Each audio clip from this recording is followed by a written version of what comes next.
3, 2, 1. Hello and welcome to the Pixelated Popcorn Podcast. My name is Matt. And I'm Tyler. How are we? I'm good, man. How are you? I'm doing all right. I'm tired, but I'm good though. But I'll have a beer here. I'm tired, but let me have a beer. And makes me good. Makes me good. I'm fucking tired because I watched that Nintendo Direct last night. Yeah, I was smart about that and went to bed. Yeah, it was probably worth it in the end. Other than a couple of really cool reveals. But other than that, it was kind of shit. Yeah, I saw a bunch of my friends talking about saying, yo, how about that Direct, huh? That Direct being absolute ass, minus a few good tidbits. Was not the best. No, but still, some friggin' big reveals from it. Massive reveals. Which we'll get into very, very shortly. First off, I just want to say, hey, Will, you got your hot chocolate and half a block of chocolate, so have fun with that chocolate overdose, my man. Have you got enough chocolate there, man? Can you spend? I know! Audio's coming through the correct sides. Yes, you got it! Figured it out. So I'll just switch the XLR cables around. That's about it. That's all I had to do was change the XLR cables around. You were staring at it, like, I remember last on Monday, you were staring at it going, wait, it's this thing the whole time. It's been that thing. Hang on a minute. That one's on that side. That one should be over there. I figured it out. The mystery. I cracked it. Call me Nicolas Cage. I gotta steal the Declaration of Independence. Fucking Ben Gates. I'm the spider. Oh, God. Anyway. And hello, Rob, as well. It's good to see you, Rob? Too. I might just get the full block of chocolate to celebrate. You fucking should. Yeah, you're Well, actually, what block of chocolate, though? Have you tried the PB&J one? Because that's actually... The Cadbury Biscoff chocolate's actually pretty good as well. Have you tried that one? Matt, have you tried that one? People might hate me for my opinion on that. But you don't like Biscoff, do you? I find it very overrated. I'm not the biggest... I think it's because someone tried to offer it to me, didn't tell me what it was. I thought it was peanut butter, and then it got thrown off with how sweet it was. I was like, the fuck is that? And then it's turned me off Biscoff altogether because I thought it was peanut butter. You know, as much as, like, you know, everyone's like, oh, Biscoff's best, like, it doesn't beat the Arnott's 2-pack with the cream chocolate and the Anzac biscuit. Yeah, especially the 2-packs with the holes in it, yeah. Yeah, I really like... Waited for that joke to land on him. Jesus Christ. No, we're not doing that. No. But, you know, you've asked me how I am. How are you, man? I'm doing good. I'm doing good. Yeah? I mean, I haven't seen you in, 2 days? It's been 2 days. Oh, it's been so long. It's been so long. But, you're doing good, man. You're back at work. You've got that. You had an... Yeah, there was a whole little fiasco there with work. But other than that, I'm back and we're thriving. It's good. Great. It's good. That's otherwise, been all right. Been all right. Continuing playing Bond.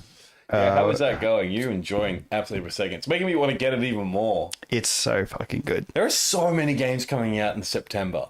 In September, yeah, I know. In September, which is not too far away. It's like June, July, August, like 2 more months. And like probably the biggest gaming month. It's because everyone's afraid of GTA 6, except for one game, which I think might be going to get into. Which I have a sneaky suspicion, but I feel like there'll be one game that will be trying to battle that later on this year. We're going to get into that. And yeah, I'm so excited to get into that because it was the second thing I saw on my feed when I woke up this morning, not the first thing. And you were like, wait, what? It's not the first thing you saw. It wasn't the first thing? What the fuck? Yeah, I know. But like, again, I opened up my feed and it was another thing that was first, not the one you thought it would be. No. So September is where wallets will break. Yes, it will be. It's also, evening, Stuart, as well. It's good to see you too, man. Hey, man. Thanks for joining by. You know, my wallet's going to like burst into flames in freaking September and my Afterpay probably.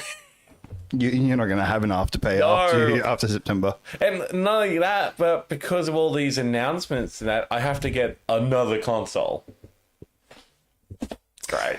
Damn it. I'm probably going to wait till like Christmas to get it. I mean, it might not be that bad of an idea. I think it might. There will be deals around there. Yeah, I think I'm just going to wait until like a Christmas sale or Boxing Day sale. Probably Boxing Day sale. Wouldn't put your bets on Boxing Day. I reckon they'll be gone by then. You reckon Christmas sale? around that time. Yeah. You might want to act on it quickly, though. Hey, look, there's a few more public holidays before freaking Christmas, so I'll probably just save my pennies and just get on public. Plus, it's tax season too. Take my tax back as well. You could use your tax on that. Yeah, for sure. You know. I've been listening to these. I listened to this podcast and I was telling you a bunch of these stupid nicknames. Yeah. Hey guys, there's a guy out of my workplace called Spray Paint. His real name's actually Matt Black. I'm sorry. Dumb. I'm sorry. They've consumed my life. That's such a dumb joke. I know, but did you not notice the whole trip here? You're playing it. Caring. I'm like not laughing. You're like, oh god, these are terrible. Because I'm like, these are fucking bad. I know my jokes can be bad, but they're at least fucking funny. Myself, my partner, and my dad were bursting out laughing listening to this. This goes to show that we have different senses of humor. It was so bad. That's the whole point. They're terrible nicknames. That's the whole point. But like, they're that bad that they weren't funny. It's not like 60s Batman when you know it's bad, but it's good because it is bad. I actually just saw like, I was went through this really great list of like, you know, variants of Batman. I did not know that there was a variant of 60s Batman that was like pure evil and cloned himself a bunch of times to try to take over Gotham and the world. What the fuck, man? And this was Adam West Batman too, because I was like, what a great idea, but also that sounds terrifying. Yeah. I don't want Batman dancing in my living room confusing me. And he was high on drugs on that episode. Someone drugged his ass in that episode. Dude, the producers were high on drugs during that show. Everybody was. But they weren't as high on drugs as the creators of HR Puff and stuff. Oh, fuck. Those creators were high as fuck creating that show. You don't even need to get high. You just need to watch the show and you're already on an acid trip. 100%. Ironically, there was a pot-related joke with those nicknames. This guy at work was called Pastry, but then he got caught smoking weed, so they started calling Puff Pastry. Puff Pastry. Hey, that was funny. I see a smirk there. Oh, dude. At least his name wasn't Diddy. There was another one called... I'm not going to say that one. That one's way too freaking obscene. There was a bunch of me I just can't say on it. It was so fucking funny. Anyway, we've got a lot to cover. All right, answering a couple of comments before we go ahead. Will's having dark chocolate, which is the best type of chocolate. Best type of chocolate. It's good for you too. Stuart says, my wallet already hurts. And I am glad I already have a Switch 2 as well. Yeah. Same here. Rob says his name is Matt Black. Terrible. Just terrible. And then Will says, I now want a segment with Tyler telling us dad jokes. I don't know if we have time for that because Matt actually might strangle me during that process. Hey, if he gets ones with dad jokes, I'd definitely get my dark jokes then, don't I? But that show get cancelled. Again. I'm kidding. But, Jesus Christ, man. It's been a hell of a week for both entertainment and also for just YouTube because there are some things... Holy shit. If you saw our banner photo, you know exactly what we're talking about. I don't know if Matt wants to jump in that first. What do you want to jump into first, man? We're going to jump in the Nintendo Direct first. Yeah, all right, let's do that. Because the Reckless Ben situation in Bricks Minifigs is very lengthy, so... It is rage-inducing of what is happening to him and what is happening to Brian. Just everything that's happened in that whole thing's just... It's not even rage-inducing. It's more of a like... What the fuck? Huh? Yeah. What? What the fuck? How the fuck is that possible? I don't know. So... We'll get into that soon. But let's start off with the Nintendo Direct. So if you weren't aware, Nintendo had a Direct last night. Midnight. Right up there. Yeah, well. Yeah. Which, look, it was okay. I stayed up at midnight and watched the whole thing. That was smart. I slept. Maybe that was a good move, like you said. The only thing that made it redeemable for me was the couple of announcements that happened at the end. I know. But also the other thing that made that the whole Direct worth watching, really, is I was watching... You were watching the Wolf Den podcast, weren't you? I was watching... I was watching beat 'em ups. Beat 'em ups, that's right. Yeah. I was watching beat 'em ups do his live reaction with it all, and that made it a lot more fun. Didn't know the fact that he was probably watching and went, man, this direct sucks. It was exactly that. You were telling me that. And the whole thing's like him going. Just like, I stayed up for this. Well, no, because it was morning for them. It's morning for them, that's right. But he's like this, temperature check. Like, how are we all feeling about this direct right now? Because I'm at cold. So that was essentially the comments flooding through. Yeah, this sucks. It pretty much was. We'll get to it. Were there any good... Look, besides the main contenders, was there anything else on there that was worthwhile? Well, look... like some interesting ones? Look, we're going to go through the whole list of stuff that did get announced. All right, cool, let's do it. So we'll start off with... and this was the fucking worst thing that you could have opened up with. The fact that they opened up with this should have been the indicator of how the direct was going to go. I'm literally looking at it right now and I don't like it. What the fuck? Why are we not... Hang on a second. There we go. What am I looking at here, man? So, Rhythm Heaven. Have you not heard of them? It looks like a fun game. I'm not going to lie. It does actually look like a bit of a fun game. But they opened up with Rhythm Heaven. Why would you open up with this? And I will tell you why. But we'll get to that in a minute. So, take on over 80 games and challenge your rhythm in single player or play with up to 4 friends online and get in the groove with over 30 co-op competitive rhythm games. Which, the stuff that they did show, it does look like fun. If you like your rhythm games, you will have fun with this. Now, the reason they opened with this is that this is a Switch 1 game. This is a Switch 1 game? Yes. Only? And so it will be backwards compatible on Switch 2, course, but it was solely made for Switch 1. Okay. So that's why they opened up with this. Okay. To get Switch 1 away, because the guy who was doing the presentation goes, now that we've done that, now we're on to Switch 2 stuff. Which is... Now that's out of the way, let's get on to the actual game console that you come here for. Well, that's what we're like. We're like, okay, cool. So you got rid of that. Okay, cool. Now give us something good. Like, give us all stuff that's really good. Why am I having bated breath that the next game they showed was probably just not... No, it was good. Oh, it was good. Okay, what's the next one? So the next game that they did announce was Onimusha Way of the Sword, which has come out 25th of September. Switch 2, yes. So witness Misashi's harrowing story as he faces off against his destined rival. Master the art of the blade and own your techniques against a legion of powerful foes with precise parries and powerful Oni... what's it like? Powerful Oni armaments. Thank you. Armaments, sorry. Walk the path of the samurai with the standard controls or feel the blade in your hands with fluid motion using Joy-Con 2s. The choice is yours. So that was the next game that they did show, and it was like, okay, now we're going somewhere. Cool. And the gameplay to show that, because when they showed that, I believe the last time we saw that was it State of Play, or was it some games they showed Onimusha? I think it was State of Play. It was the State of Play. Yeah, it looked great. Is that just the Switch 2 and PlayStation 5? No Xbox? I think this was the old one, it's not the new one. Oh. No, that is the new one. Way of the Sword is the new one. It is? Yeah, it's the new one.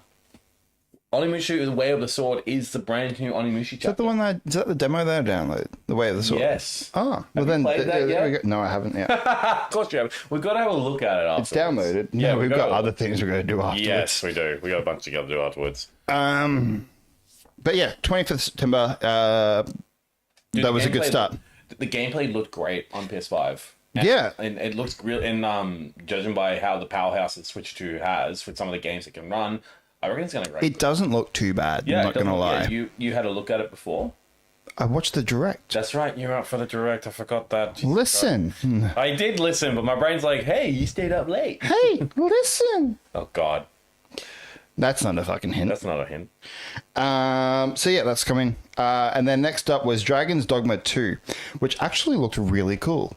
Not going to lie. I remember seeing the first game. I didn't mind it, and I just didn't buy it because at the time I was playing like Dark Souls and like Elden Ring and stuff like that. But I mean, I do want to jump into it because like I'm I'm feeling my itch to get back into Soulsborne's games, but like, it's more the fact is that I just love different types of like Souls-like games, and Dragon Ball Dogma looked great, so I might get the first one and I can play the second one. Yeah, like it honestly looked good, but I'll read the description. So the latest game in the Dragon Dogma series comes with new content. Experience Capcom's dynamic action RPG together with your pawn companions and venture into the all-new Norgan region, where the relic expedition cycle from Dragon's Dogma Dark Arisen makes a return.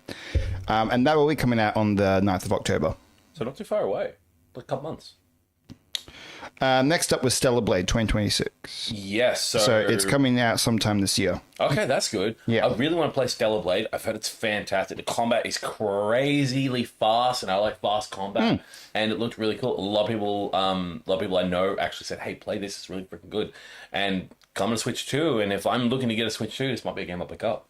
Yeah, well, then that way you can play it wherever you go too. Exactly. And that's why I love handhelds. But yeah, if you don't know what Stellar Blade is, humanity's last hope arrives in Stellar Blade. Take on the role of Eve on the 7th Airborne Squad and battle to reclaim Earth from the mysterious forces. This story-driven action-adventure features fast-paced combat built around dodging, parrying, and unleashing powerful combo attacks, alongside cinematic exploration and intense boss encounters. Think like Nier Automata. If you've not played Nier Automata with like 2B and all that, think like that, but like it's much more like just colorful. Because like Nier Automata, I don't know if you have you seen Nier? Okay, Nier Automata is like really cool. It's actually really great combat. I recommend it, but it's kind of like the combat similar to that in Stellar Blade. What's also cool with this too is that you can also use the Joy-Con 2's gyro controls for activities like fishing in this as well. Yeah, the gyro controls, yeah. Then they showed off Orbitals, which 2-player game. It looks pretty cool too. Is it a fighter game, or what type of game is it exactly? Like what you saw in the Direct? I can kind of play it. It's going to be very glitchy up there, though. Yeah, you might not be able to see it there properly because, like, again, like Pat said, glitchy and just not that good. But it's like a very anime style game. Okay. Yeah, it's glitchy as all hell. You know what it reminds me of? Oh yeah, it's like I see. It's actually like 2-player, kind of like, it kind of reminds you of A Way Out. You know that? A little bit, yeah. So join forces with a friend to bravely navigate this wild co-op retro anime adventure together. You will step into the shoes of a daring duo, Maki and Amura, as they journey through space. Will you be able to save their home? So essentially, that's what it is. Okay. But it looks kind of cool. That's all right. Yeah. Yeah. You know what? It's funny as well because the style of it reminds me of the Daft Punk video for what's that name of the song? We don't stop our heads feeling. Come on. You don't know that song? Nah. I don't know a lot of Daft Punk, honestly. It's a good it's amazing. It's like a movie. Anyway. Kind of has like that kind of like Jet Set Radio. Yeah. Style. So, like video killed the radio star type of vibe. That's what I get from it. Next up, they showed off Rayman Legends Retold, which would have been a great announcement if we didn't already see it. We saw it at State of Play. State of Play. Yes, we saw it at State of Play. Yeah, it looks great. It does. I love how it's basically a full-on remake of the original Rayman Legends, and I just love that we finally have a brand new Rayman game. I wouldn't say it's brand new. I know, but it looks fantastic, and I love Rayman. Like I said, I told you. Oh, I love Rayman too. I just want them to finally move away from the fucking Rayman Legends shit. That's all they keep re-releasing. I would love to go back to, instead of the 2D side-scroller platform, like go back to 3D platforming for Rayman, particularly with Rayman Revolution or Rayman The Great Escape from PlayStation 2. Right? Those were great games. I recommend them, but they're locked on like PS1, PS2 consoles. So unless you got one of them, it's a bit of a pain in the butt. Might also be on the backwards compatibility stuff for the Premiere tier for the PlayStation stuff. Yeah, for that tier, yeah, maybe. Then they showed off this game called Big Walk. Big Walk. Okay. Yeah, it's a co-op online walker talker from the creators of the Untitled Goose Game, so it's Australian. I was just gonna actually say that it's giving off Untitled Goose Game So vibes. set out with your friends through a wide open world full of challenges, puzzles, and discoveries. Work together to find your way around. Stay in contact using an assortment of tools and toys, and figure out new ways to communicate when you suddenly find yourself speechless. Oh, that sounds like my girlfriend. Joking, I don't have one. Adventuring aside, there's plenty of time to just hang out, sit and watch the sunset, or steal your friend's binoculars and kick them into the ocean, which I would fucking do to you. I know you would. I'd do the same thing to you. What we used to do, we used to play Minecraft together, and when he wasn't there, I'd go in and fuck up his house that he built. And then we would wait. It wasn't just me. It was also my Tony. sister and my brother-in-law. And we would wait till you join us later in the night, and then you just fucking rage quit. I was like, it was all that fucking hard work I did, and then I would go to my house and it's fucking filled with sand and shit. Like, what the fuck? My favorite is that you had this whole downstairs section, right? And it was around water. It was all glass, and it just broke a cube and flooded the whole I thing. literally was like, what the hell? Hey, it's flooding that, you son of a bitch. No, that was good times. Oh, I honestly, yeah, because like me and Tara, my sister, we actually built like a whole underwater like garden. We actually swam down deep underneath and actually built a whole like glass dome and built like a huge ass underwater garden. It was so cool. Just trying to find a good. Yeah, so I really liked Untitled Goose Game. We played it a bit when we went to go PAX. Yeah, we did. Yeah, and I really enjoyed it because it's so fun. I actually have it on the I believe I have it on the on my Switch. On your original Switch? On my original Switch, because I got it and I really loved it. It was a fun little goofy game, especially when you taunt that kid in the freaking phone booth. Oh yeah, that was fun too. Yeah. Literally scared of geese. So blatant. Geese are ferocious. But yeah, that's coming out. When was that coming out? Yeah. 4th of August. 4th of August. Okay, so a couple months away. Then they showed off this. What? It's an 8-bit one-piece game, but it's not an action game. It is literally a cooking game. What? Yeah. On One Piece. Yeah. Which is mainly an action anime. Yeah. It's cooking. Yeah. It's like a whole like restaurant simulator type of thing. God, you go on Android Marketplace for games, also the App Store. And This I would like to. It would have been better if it was just a mobile game, I think. Yeah. But here it says build a floating restaurant with the Straw Hat crew. Cook up new dishes using devil fruit abilities. Collect ingredients and customize your space in a charming management simulator. Serve up an unforgettable dining experience and watch familiar characters become regulars as your restaurant grows into the greatest restaurant on the seas. When in the One Piece universe do they build a fucking restaurant? They're mainly getting chased by other pirates and literally always on the run. Where do they have time to create a fucking restaurant? That's a dumb idea. Yeah. I hate those restaurants. It reminds me of the olden days on the computer or like, you know, on your phone. You get those like, you know, those restaurant simulators where you go do certain meals and they're the entire freaking the entire freaking marketplace on both Android and Apple is infested with these cooking simulators. I remember there was the Cooking Mama thing. Hey, I love Cooking Mama. Don't you dare fucking knock that. Remember there was one of them actually was released illegally because the developers lost the license to it. Do you remember that? Oh, I forgot about that. Yeah. It's illegal to own that. If you own a copy of that game, by your technical default, it's illegal to own it because it's not licensed. What are people saying in the comments quickly first? Oh, we'll go there. Oh dear. Sounds like a fun game. Sounds like a fun game for the family or team friends, but only Switch one. That would be for Red Heaven. Yeah. I had Dragons and Dogs. No, yeah. Not Dragons and Dogs. No, Dragon Dogma. Stellar Blade looks interesting. Will was thinking maybe you were talking about Take On Me. Take On Me. For the song. No.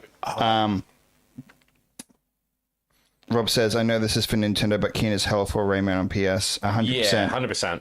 I will probably get Rayman on PlayStation if that's going to be the case, because it looks much better on there.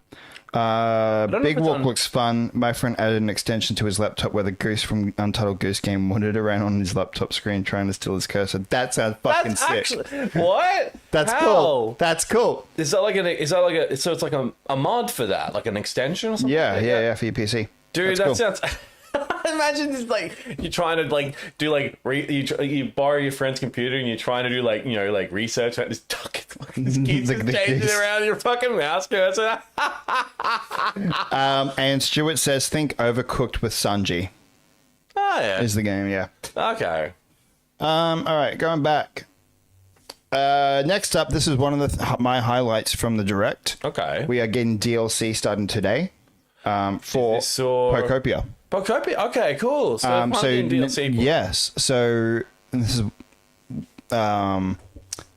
is one thing that they should have been doing with Animal Crossing right at the gate. A year later, not even a year, a couple of months later, announced expansion pass. Yeah, it took them ages to do it, and we were all scratching. Right at the end, after its life cycle. Yeah, you should have capitalized. They should have capitalized it Yeah, earlier on then. Earlier on, because like the peak of Animal Crossing was during lockdowns, particularly. Or was it 2020? It was 2020. Yeah, it It's was when the game 2020 came when out. the game came That's out. why it was such a success. Yeah, and look, I love Animal Crossing New Horizons, but I have not gone back in. I haven't tried the DLC stuff yet. No, neither have I. And there was some cool little like Because you're running a hotel in that now. yeah, you run a You can run a hotel on it, hotel. but like there's just no point now because there's just better games that have come out. Yeah, well, this in particular. So this expansion pass now lets you be able to go underwater. Yeah, that's cool. You can go check out all the underwater Pokemon and stuff. Yeah, Well, it's more of you can create more spaces down. more In the water. habitats. There will be more habitats, and the part one I think is like this part here comes out today, but Okay. there is more that comes out in August. Yes, so part one, the Bubbly Basin of the expansion pass paid DLC is planned for release this August. Okay. Enjoy an underwater town with new Pokemon to encounter. So why it says today is because you can purchase the expansion pass today, but you have to wait until August until it comes out. Yeah. So enjoy an underwater town with new Pokemon to encounter, furniture, and outfits for Ditto. A free update is also coming to Pokemon Pocopia this August that adds a new move, Dive. With Dive, you'll be able to explore the world on the ocean floor and enjoy a life with Pokemon living under the sea. Under the sea. Pretty cool. Yeah, that I'm was guessing you're gonna- one thing that was like, You're gonna get a good kick out of that. yeah, I think the expansion pass, sure, I could be wrong because I actually haven't checked yet the Australian pricing yet, but as far as I'm aware, I think the expansion pass might be $30. That sounds reasonable. That sounds like a usual expansion pass price, I guess. But yeah, I'm excited for that because I would be too. I loved Pocopia, and that's a game that I think you and your partner would love too. I don't know though. My partner is obsessed with that Tamagotchi game. Exactly my point though. Like if she's obsessed with that, she'll enjoy Pocopia Look, too. I went to the library because the library allows you to rent out Switch games and Switch 2 games. I got her like this really like cool little platformer. She has not touched it. We've only got to rent it out for 2 weeks, so I've got to take it back soon. She hasn't even touched it yet. So if you think that's going to break the mold, I don't think so. She is obsessed with that game because of the creation aspect she can do on it. Same with this. I know. Look, I've talked to her about it, but she's just not interested in Pokemon. She fair. likes them, but it's just not like wants to play the game. Would you play this? You know, look, I've got a bit of a I don't know, like a bit of like okay relation with Pokemon, but I'm just not heavily interested in Pokemon. That's understandable, but it's more than that. I know. And the fact that it's sold out worldwide I know. instantly says something. Yeah, and it's because as you had stated to me before when you first got it, this is something different compared to the regular Pokemon games that are out there. Yeah. You know, with the letdowns that was with what was it, you know, Scarlet and Violet, which were total disasters. And then that open world one they did, like the big city, like what was that latest one they did before ZA. this? ZA. I know ZA was just not good. The graphics weren't the freaking greatest. It was a lot better than Scarlet and Violet. Yeah, no. But I just saw some people look. I'm honestly just a bit. I enjoyed Zia. I think Zia gets a bit of flack for. Yeah, I get a bit. I'm just a bit kind of at that point now when it comes to like Pokemon. I'm just a bit over Pokemon. Winds and Waves looks great. Yeah, We haven't seen much of it, but what we've seen so far looks pretty cool. Yeah. Is it like an upgrade in the graphics? Like it doesn't look like a next gen game? I would say semi looks like a next gen. Yeah. All right. So Pocopia expansion pass. When's that dropping?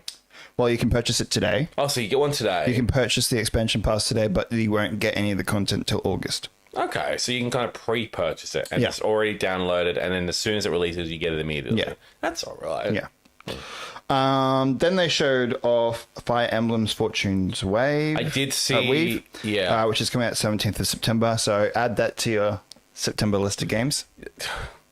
Add it to the never-ending list of freaking September release games, because every single game... Have you played any Fire Emblem? No, but again, my partner likes Fire Emblem, so she might get it, maybe. I might talk to her about it. She does have a couple... She won't. Why? Because it's Switch 2. If I get a Switch 2, she'll be able to play it. Yeah. But then you'll be like, no, it's mine. I'm nice. I'll let her play it. Because yeah, but not if the final thing comes out around the same time. I know. But anyway, I'm not a big Fire Emblem person. I actually haven't played any, so I can't really say that I'm not a big Fire Emblem person because I haven't played them. I know a lot of the only way I know the Fire Emblem characters is because of Smash, particularly Smash Bros. Because two of the a bunch of the characters from Fire Emblem got into that.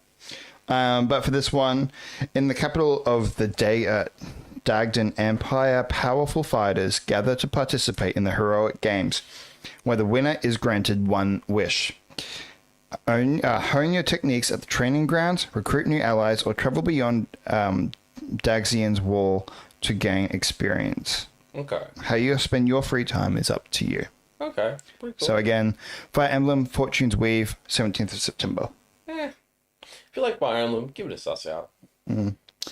This looks like trash. What the hell is this? Ninjala, the Uncharted Planet. So Ninjala was a free game on the first Switch, which looked gorgeous. It was like a battle royale type of game, kind of like Splatoon. Okay. But instead of paint, it's bubblegum. Okay. This though looks crap. Even that logo looks like shit. The graphics is not the best. There's like a whole... that looks ugly. Like you can see this ring around it too, kind of like with the... Battle Royale. No, there's like this little ring around the grass. Is that where you're running? Like your character? Yeah, it's kind of like when you played the Switch version of Sonic Frontiers.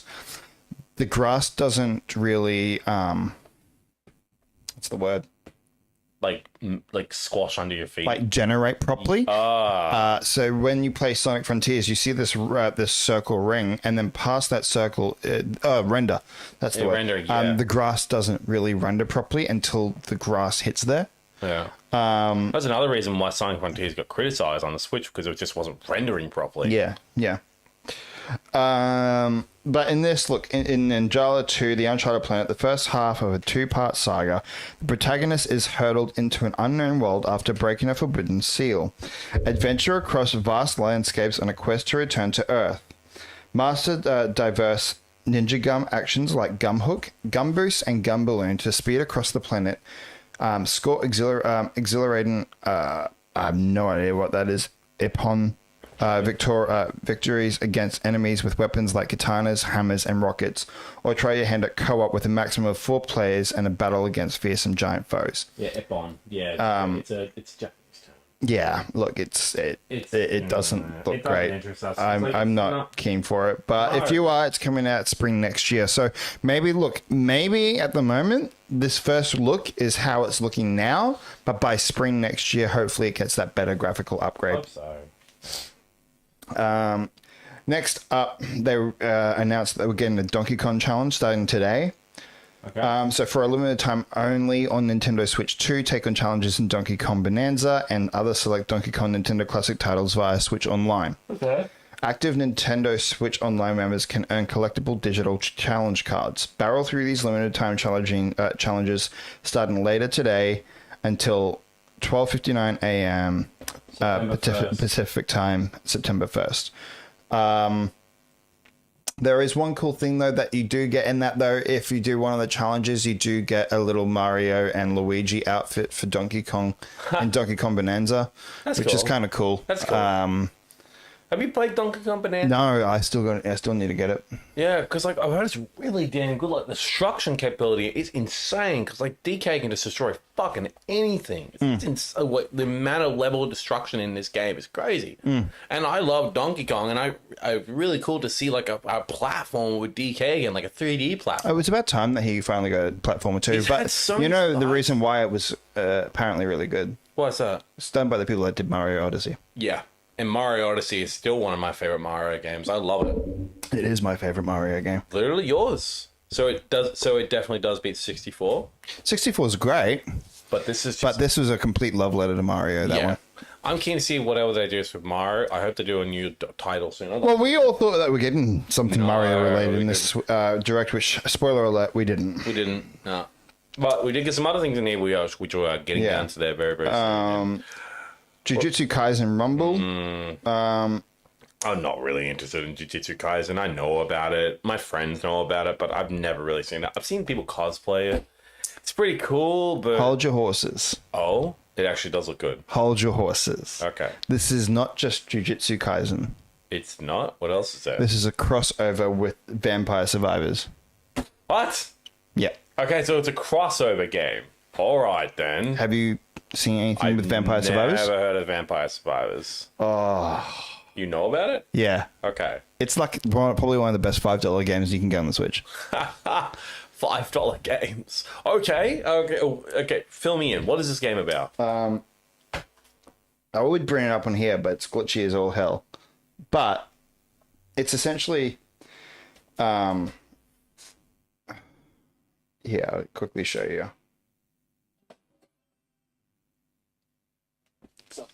Survivors, Jujutsu Kaisen Rumble Survivathon.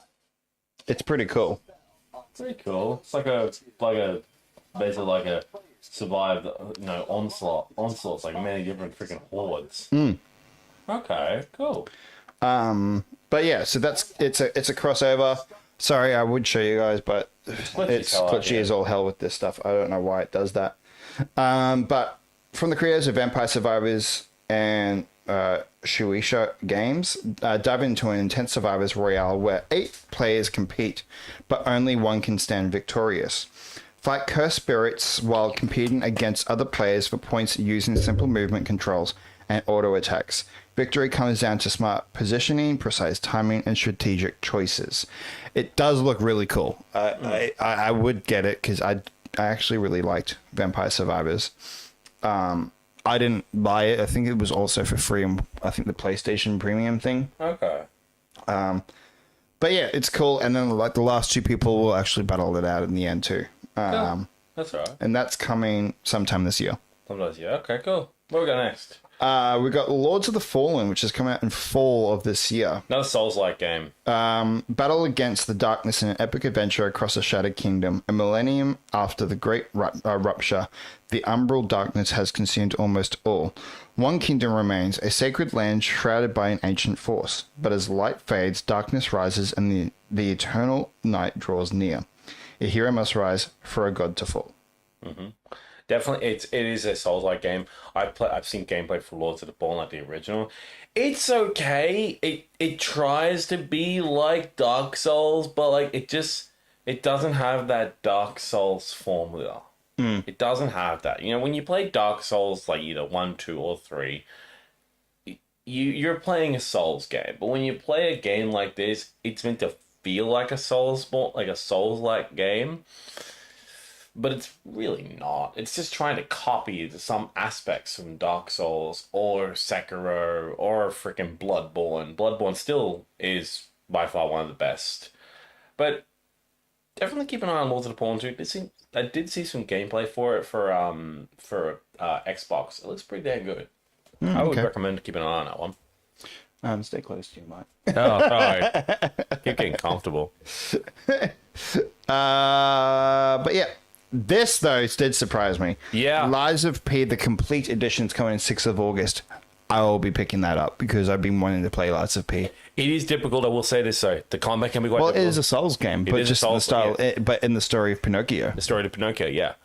It looks really good. I actually have played Lies of P. I played the demo actually. Well, the first time I played Lies of P was when we were at PAX trying it on the ROG Ally, the original ROG Ally. It ran really good on the original ROG Ally, and I like this story. I've seen so many people play it and do many different runs, and just really enjoy Lies of P. Considering that it's supposed, it's an original game based on a fairy tale. Okay, It's really cool. Before we continue, I just want to go through some of the stuff here. Sure. Stuart says that he's got some breaking news that we might want to cover. So if you want to send that through, Please do. Rob says he's got to bounce early start up for work again, so catch you all later. See you, Rob. See you, Rob. If you've already gone, sorry. And also Stuart has answered this question for us as well. Pocopia's expansion pass is $55 Australian. How do you feel about that? Well, there's 3 tiers of the expansion pass, so it's not that bad. Not that bad. Will says, is Pokemon still doing high numbers with their games? Yes and no. Pokopia, yeah. It's sold out worldwide. Yeah, that's it. That's all we got so far. All right. But yeah, I'm going to pick up Lies of P Complete Edition. Cool. 100%. Next, they showed off Devil May Cry 5 Devil Hunter Edition is coming to Switch 2 on the 23rd of June. Literally in a couple of days. Yeah, I know, but it's not the Devil May Cry news that I wanted. I want to know if they're actually starting development on Devil May Cry 6. I get that.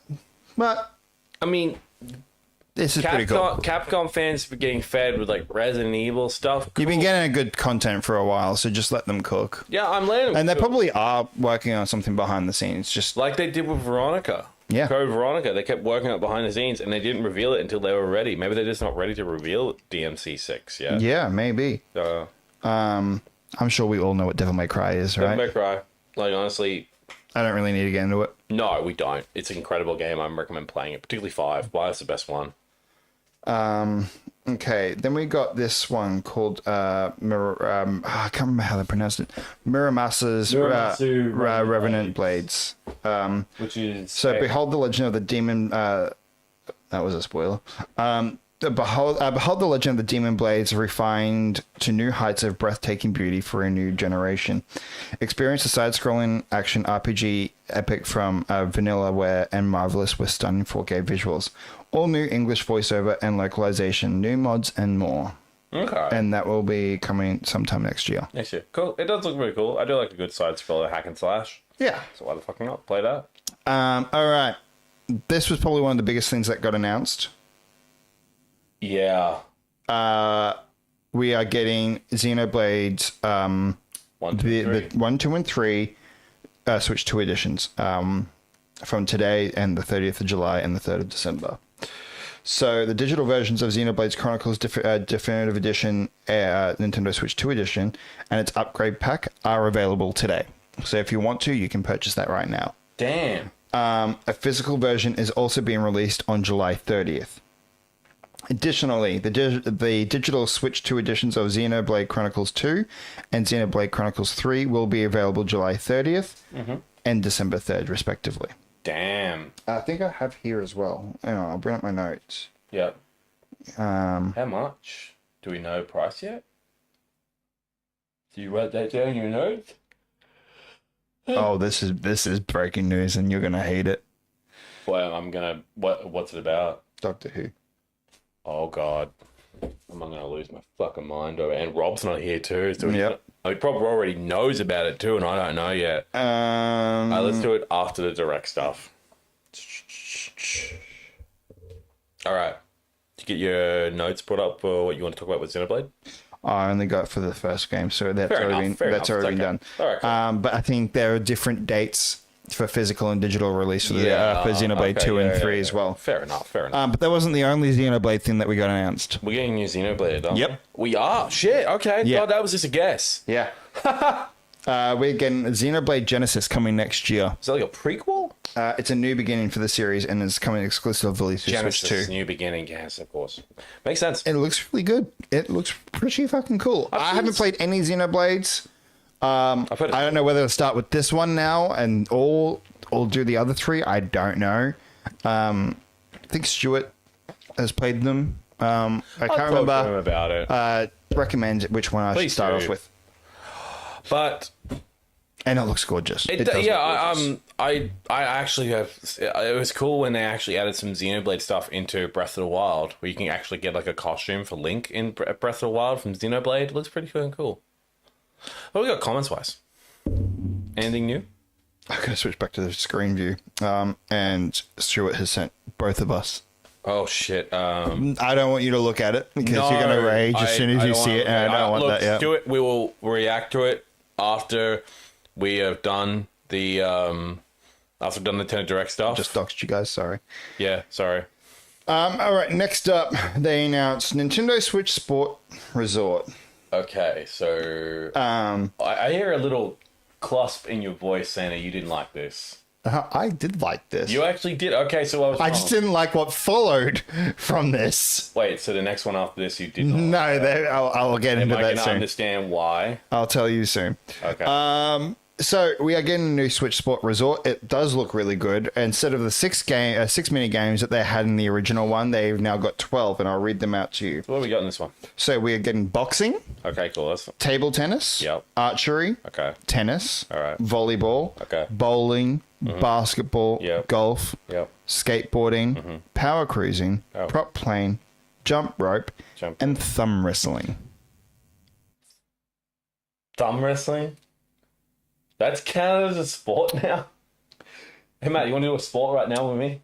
Now, Thumb wrestling? The minigame looks fun. Oh, God. But what really shit me off, and it also shit off beat 'em ups during the stream, what? Is like, we're at this point, we're like nearing the end of the fucking direct. And then they decide, oh, we've got time. We'll show you a bit of a demo. And they're just showing us the demo of the thumb wrestling, and he just kept failing to try and win. It was just so time consuming, and we're like, falling asleep? Can we fucking move on, please? Like, was this the part? Was this the part you were telling me that what follows this is what drove you nuts? Yes. Oh God, it was so shit. I'm glad. Shit. I'm sorry. I'm glad I was asleep for this. I'm glad I went to work today and had to wake up at a reasonable hour. Actually, not a reasonable hour. I woke up at 4 a.m. No, I didn't wake up at 4 a.m. I woke up at 3 a.m. and stayed up. It was not bad. That part was just like, what the fuck are we doing right now? Did you want to pull your hair out during that segment? I don't want to pull my hair out. I'm just going, can we move on, please? I'm falling asleep here. Like, this is ridiculous. Fucking hell. You sound exhausted just talking about it. But look, overall, I'm actually looking forward to playing Sports Resort. You're not going to fail the thumb wrestling, though, as much as they did. I don't know. I probably will the first time round. Yeah. But yeah, look, it's coming out 22nd of October. Okay, cool. So this year, yeah? Yes. Correct? All right, cool. This year. That's all right. Not bad. So then after that, we're like, come on, give us something really cool. Instead, we got RuneScape Dragon Wilds is also coming to Switch 2. We already know about this. Which is coming 15th of September.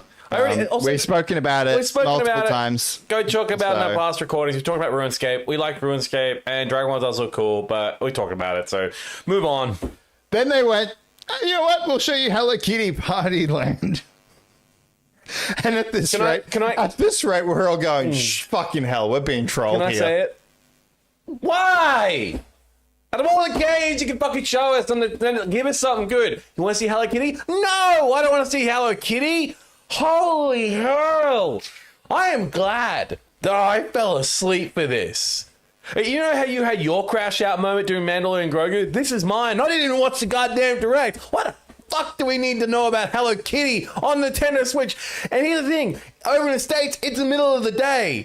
Here in Australia, it's fucking midnight. I don't want to watch this at goddamn midnight. Christ! Oh my god.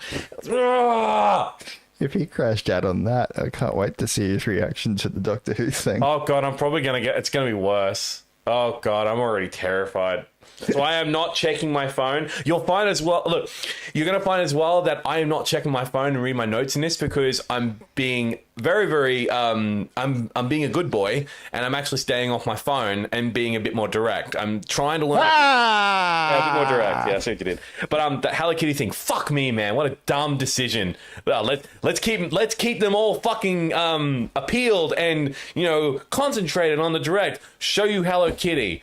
Fuck. What's next? Get me off this. Fuck's sake. Give me something. I didn't even watch this direct.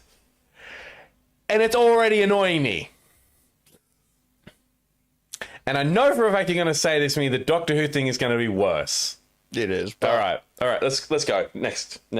Please. I don't know. I'm going to talk more about it because Will seems to be excited by it. So wait, Will seems excited by Hello Kitty? yeah, he's got flames going right next to Hello Kitty. So I just saw that up there.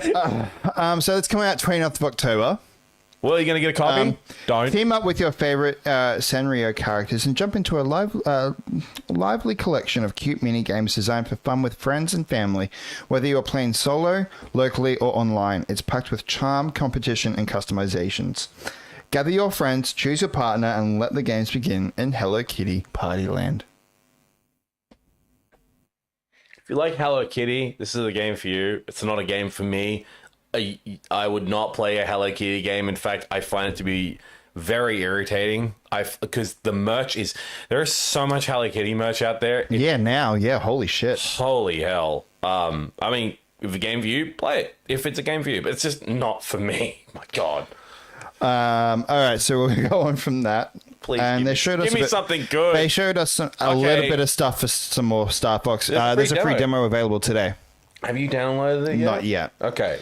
But I'm keen to play the new Star Fox, even though it's not really new. It's a remake. But it looks great.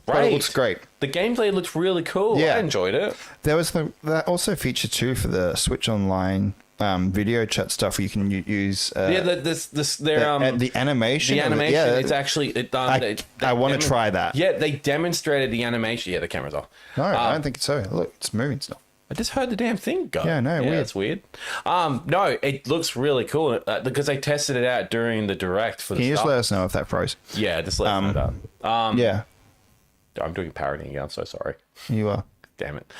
I really liked how they demonstrated during the broadcast. It seemed beautiful. It looks nice. It looks really nice. I hope it runs good.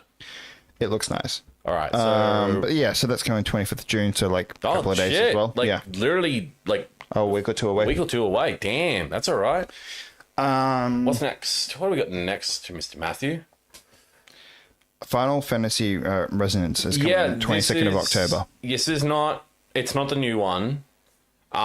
We did talk about Final Fantasy VII Revelation, but this is goes back to that classic kind of Camera's fine. Yeah, it turns back to that goes back to that classic kind of 2D side scroller. But yeah, it looks really cool. But it's not even really 2D. It's a 2.5D. 2.5D. Sorry. Yeah. It's got like that. The world is 3D, but your characters are 2D. Yeah. Weird. I know. It's such a weird concept. But it works. But it works. Yeah, it does work. There's certain games on PS1 that did that because it's based on frame rate and how they run games back in the day, and it still works to this day because people just love those type of games. Apparently, this is the first HD 2D Final Fantasy title, blending pixel art with dynamic camera work. Interesting. So that comes out. When's that dropping? 22nd of October. So a couple months. Yeah, that's fine.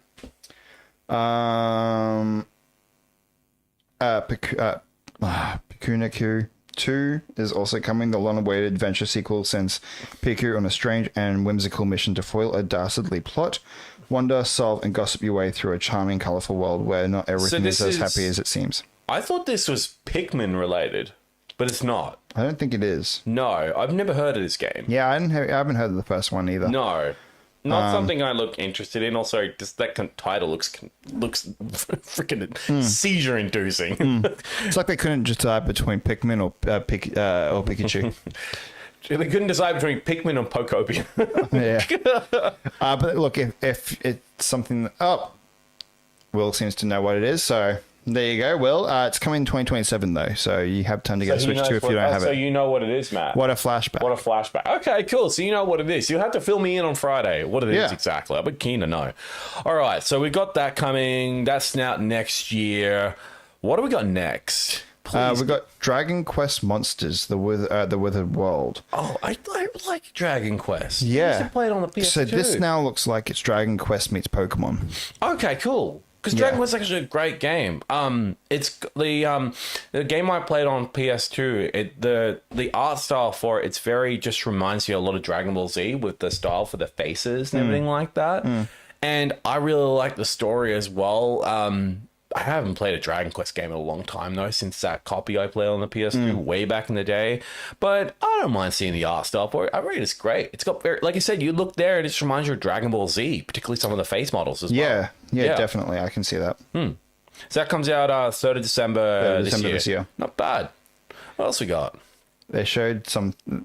So this is the Dust Bloods. Yeah, you're not going to be happy. They did. I know. I saw it. There was barely any gameplay. In fact, There was nothing. No it was like gameplay, 3 screenshots, which we've already seen. The only thing that they announced is like there's this like closed beta network thing that they're doing at the end of the year. That because I looked up because I saw the trailer for it on IGN's Instagram and I was like, "Where's the gameplay?" Yeah, Come on, I want to see what this game. There was no fucking point. It's literally meant to be like, you know, I'm so excited for Dust Bloods because I love Bloodborne, and it is. And this game's coming from Software. But if you're not going to show me gameplay, then why should I buy it? I want to see. It's more of like, why was it even part of the direct? It's not why should you buy it, because they will show gameplay eventually. But why not show us the gameplay? And why should I even bother watching this? I don't know why they just. It shouldn't have been included. No. There was literally nothing that we hadn't. Anything new. 3 screenshots. That's all we fucking had. Again, another. It was literally feeling like a 10-second trailer. Again, another useless fucking game in this direct. Yep. Just like that stupid Hello Kitty game. Oh my god. Sorry. Anyway, I don't want to go back there. Dust Bloods, that comes out next year. Well, it says this year for This now, year, but sorry. That's only, I think, for the demo thing. Yeah. There's nothing really new at this point. Yeah, absolutely. All right, so what's next?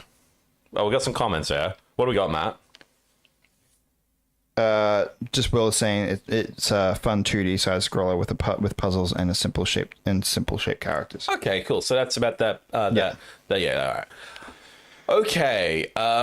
What the fuck am I looking at here? Splatoon Raiders. Oh, it's Splatoon. Okay, cool. Sorry, I just didn't see the word up there. It's too small for me to read. So Splatoon Raiders. Yeah. It's like... Coming 23rd of July. We are getting a standalone direct for it too soon. Okay, cool. I didn't mind Splatoon. I played a bit of Splatoon on before. I actually played it on the original Switch. I had it. I played it on a friend's Switch, and I didn't mind it. It's pretty cool. Yeah. I haven't had the chance to play Splatoon, but I've always wanted to get into it. Yeah. But yeah, the Splatoon Raiders direct is coming on June 30th. Okay, so end of the month. Yeah. Cool. Yeah. So after that, we're also getting Splatoon new Joy-Con controller colors. Okay, so getting some some merch for it as well. Yeah, look, cool. It's nothing really. No, it's literally a blue and yellow strip on the side. Didn't they say still saying on Switch 2? Did they say Bond was coming to Switch 2? Yes. So 007 First Yes, Light it is. Yeah. Okay, cool. Yeah, That's it is. right. Yeah. Will you get it on Switch 2? I'm tossing up between that or on the Steam Deck. Okay, fair enough. Yeah. All right, cool. We're getting Deltarune Chapter 5, 24th of June. Oh, man. Do you like Delta? I've seen a bit of gameplay for Deltarune, but it's never got me into it. It's got very Stardew Valley vibes with the graphics and the art style. Oh, hello, Alyssa. Hey, Alyssa. Hi. Thanks for joining. Yo. Thank you for joining the stream. We've had some pretty cool things. We're just talking over going over the Nintendo Direct. Stay tuned. We're getting to the juicy parts at the end of this when we get there. Yeah, finally. So Deltarune, that drops 24th of June. Chapter 5 does. In a couple of days, Chapter 5. Deltarune's a really great game. Look, if you like Stardew Valley, you'll definitely like Deltarune. It's got that really beautiful art style as well. Yeah. I haven't played any Deltarune. I've not played it, but I'm a big fan of the art style because I don't play games if I'm not interested, but I always love looking at the concept art and just basically looking at just like concept artwork and and seen screenshots, and I like the art style for Deltarune. It looks great. It does look nice. I just haven't gone around to playing any of it. All right, what we got next, Matt? Next is Metaphor Refantasio, which also looked kind of cool as well. Yeah, 12th of November this year. This year. Yeah. So enter the Royal Tournament to fight. Hang on a second. The Royal Tournament to fight for the throne and for the future. Control your destiny and face your fears and awaken magical archetype powers that lie dormant in your heart. Did you watch the gameplay? Team up with a compelling cast of characters and embark on an immersive journey that promises hours of captivating exploration, exhilarating discovery, and dynamic combat that blends turn-based strategy with real-time action. Did you see the gameplay for it in the Direct? Yeah. There's stuff in there. Did it kind of like the gameplay kind of hook you a little bit, like what it looked like? Or it was kind of just like not really your thing? A little bit. It was more like a story-based type of... Okay, so like not much gameplay? I don't think there was. It looks kind of cool. Kind of reminds me of Dragon. You remember that old school arcade game called Dragon's Lair? Oh, that's a blast from the past. That's the art style just reminds you of that. Yeah. That's right. Yeah. So, my friend Alyssa, actually, she's actually does karate, and she's actually supposed to be doing her grading very, very soon. She's getting, I think, what belt are you grading to get, Alyssa? The Nightman Cometh. The Nightman Cometh. Well, what belt are you grading to? Oh, you're going to your grading for, Alyssa? I was very curious about which one you were getting again. Was it orange? I think you said orange to me. Curious, because she's great. She's absolutely fantastic. She does some really cool cosplays as well. She's done some cosplays. We did Joel and Ellie. Yes, I remember, yeah. But no, she's a great cosplay. She's a fantastic cosplay. Closer to your fucking... I know, I keep leaning over to you. I'm so sorry. No, she's fantastic. We do a podcast and you can't fucking... I'm sorry. I've got a loud voice, though. Anyway. Right, let's jump back into it. That drops... Metaphor Refantasio, 12th of November. Next this year, yeah. One of the biggest games that came out from this Direct, though. You ready? Yeah? Minecraft. Fuck you! I can't even say the word I want to say because it's too offensive. It's the C word. I'm not going to say it here because the F word's fine, but I will not say the C word, but you know what I mean. You are such a C. Really? Fuck, it was great. Minecraft. I bet you when you saw this in the Direct, you're like, really? Really? You're like, oh, great.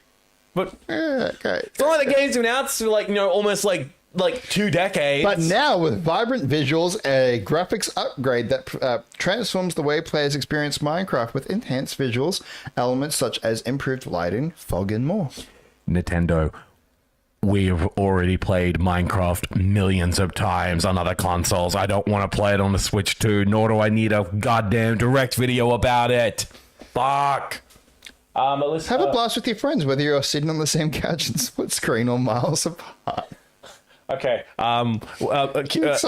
Coming sometime this year. Oh god. All right. Give me something. Oh, okay, what's this one? Atelier. Oh, sorry. I don't mean to be rude. This is so great because right now what I'm experiencing is how everyone was experiencing last night's Direct. Like, as soon as I saw it, I'm like, what is this one? Come on, give me something good.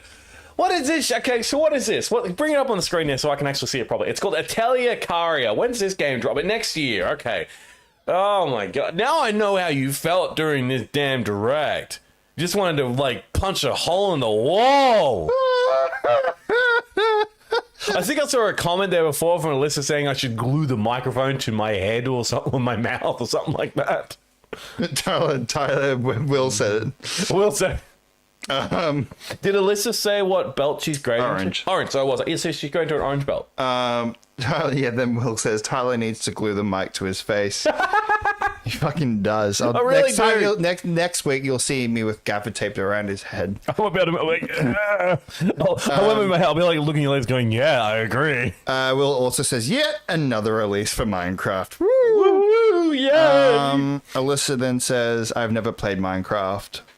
which is surprising. Which is surprising. But she's more into her RPG. Yeah, puzzle that's games. fine. More to RPGs. And look, Minecraft's not for everybody. I like Minecraft, but I wouldn't play it every I day. only like Minecraft playing with this one because now I like to go in when he's not active and just fuck everything up, like I said before. We've done the same thing to you, motherfucker. Not as much as I fucked yours up. Not as much, but Mine was easy to get rid of. You had to literally fucking dive down into your fucking... I like to build unique houses. I like Yeah, but underwater you had to crafts. dive down to try and Fix it. fix the issue that I created. And I you were was drowned a few struggling. times. I was drowned a few times because you kept coming back down there and putting new holes in it. Both you and my sister. Wasn't your sister. It was fucking Tony, It was wasn't it? Tony. Of course it fucking It was was. Tony and I, because we were always up to like 3 to 4 a.m. playing. I know, it. because I went to freaking bed because I was exhausted and Tara fell asleep on the damn couch. It was fun. It was I know. All right, Anyway, all right. This is called Atelier Caria. This comes out next year. What's it called again? Atelier Caria, the Night. What? The Night Kingdom and the Guide of Memories. So reawaken the past, savior the present, a vast fantasy, alchemy, RPG of memories and discovery. So maybe something you might enjoy, Alyssa. Actually. Maybe, yeah. Next up, we're also getting Warhammer 40k Space Marine 2, which Oh is coming. fuck yeah! This is man. I played the full campaign and finished it. God damn, it's good. So we're getting that on Switch 2. Oh great! Holiday season this year, so around December. That's a great. Honestly, look, if you want to learn more about Warhammer and actually play a stellar freaking game, play Space Marine 2. It's fucking awesome. Then we are also getting something called Observer System Redux. Yeah, this is 18th of June. So literally a couple of days away. You might actually recognize that actor. Do you recognize the actor? Looks familiar. He's literally he's the main antagonist in Blade Runner. Harrison yeah. Ford. Yes. So the Nintendo Switch 2 version of Observer System Redux gives players unprecedented freedom in experiencing this modern classic. Players will be able to enjoy the game anywhere at any time when playing in handheld mode or play docked to experience the game in its highest visual fidelity. So it doesn't matter if you're in handheld; it's always going to be its best. That's actually cool. This new version of the game also supports the mouse feature of the Joy-Con 2 controllers, as well as optional motion controls for even deeper immersion. Okay. That's fucking great. That's actually because cool. normally with Nintendo, they'll have a gimmick on all their consoles and it never gets utilized. Now they're actually, It seems like companies are actually utilizing the mouse, which is great. The company, they're exactly like saying, "Hey, stop doing gimmicks. Actually, do the damn thing." No, it's more like other third parties, which seems to be that don't really incorporate those gimmicks. But it looks like a lot of people are trying to incorporate that with this generation of Switch. That's it. Yeah. That's coming 18th of June, as I said. Next up, DayZ is also coming to Switch 2. DayZ Badlands. Okay, this is like a DLC for it. It's just DayZ in general is coming. I like DayZ. I used to play a lot of. I find the community on it because, like, if you jump into DayZ, you got to understand as well how the game works.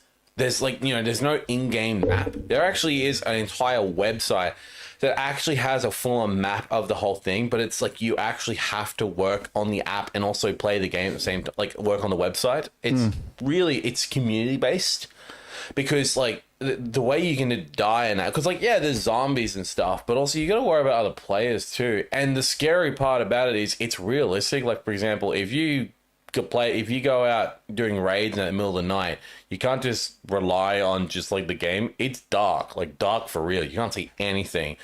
Most of the time when you play it, your best bet is if you're dealing with other players, don't run around with a flashlight. Use night vision. Night vision, like the quintessential, you basically get camo, you get a good friggin' gun like a rifle, assault rifle and backup or anything, and you get a night vision goggle so you can literally move through the night without being seen. That sounds fun. It's actually really good. Tony was playing a ton of DayZ ages ago. He was really good at it, but he moves on from games. He's playing. He likes his space building games and like car games, stuff like that. Will is asking which Warhammer game should one start with if they haven't jumped into the IP before. Look, okay. So Space Marine, it's more of your top-down tactical style. Space Marine 2 is your third-person action game. I actually recommend getting into Space Marine 2 include instead of the original, because I actually have seen some gameplay for Space Marine, and it's just like top down kind of freaking. If you like your top down tactical stuff, if you like your top down stuff, then recommend it. But also, Space Marine 2 is really cool because the cool thing is like you literally you have a 2-weapon limit, but every single weapon you get in it has different advantages for combat. And the hordes that you face in the campaign, my God, you face you may feel like, oh, you face like a couple hundred. No, you mainly face a whole bunch, like over like thousands of Tyranids on the screen coming for you, and only you can fight it. And it's co-op too, so you can actually, your friends can actually jump in and out. That's cool. Do co-op. It's really cool. I recommend playing Space Marine 2. I love the campaign. It was a fucking solid campaign. Multiplayer is pretty good as well. No, play Space Marine 2. I recommend that one. Perfect. All right, next up, that got announced as well. Metal Gear Solid Master Collection Volume 2, coming 27th of August. This has Peace Walker and Guns of the Patriots. I've not played Peace Walker, but I have played Guns of the Patriots. I love Metal Gear, like Metal Gear Solid 3. Snake Eater is one of my favorites. I haven't got the recent the remake yet. Metal Gear Delta, which is a remake of Metal Gear Solid 3. I really want to play it. I love Metal Gear Solid. Like I said, I played the original Metal Gear Solid 2. I played the original Metal Gear, and I loved Metal Gear Solid 3.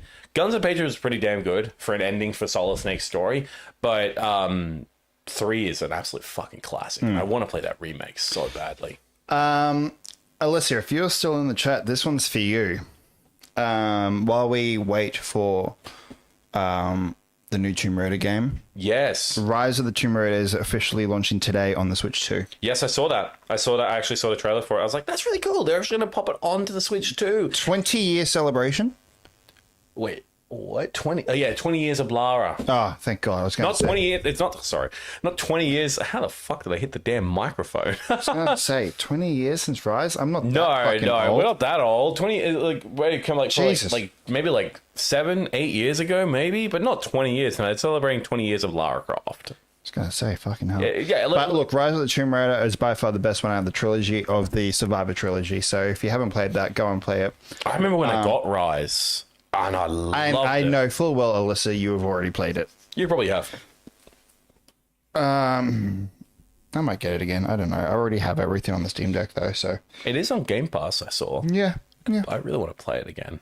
I'd love playing that game. Nostalgia for it. Tales of Eternia Remastered is also coming. Okay. 17th of October.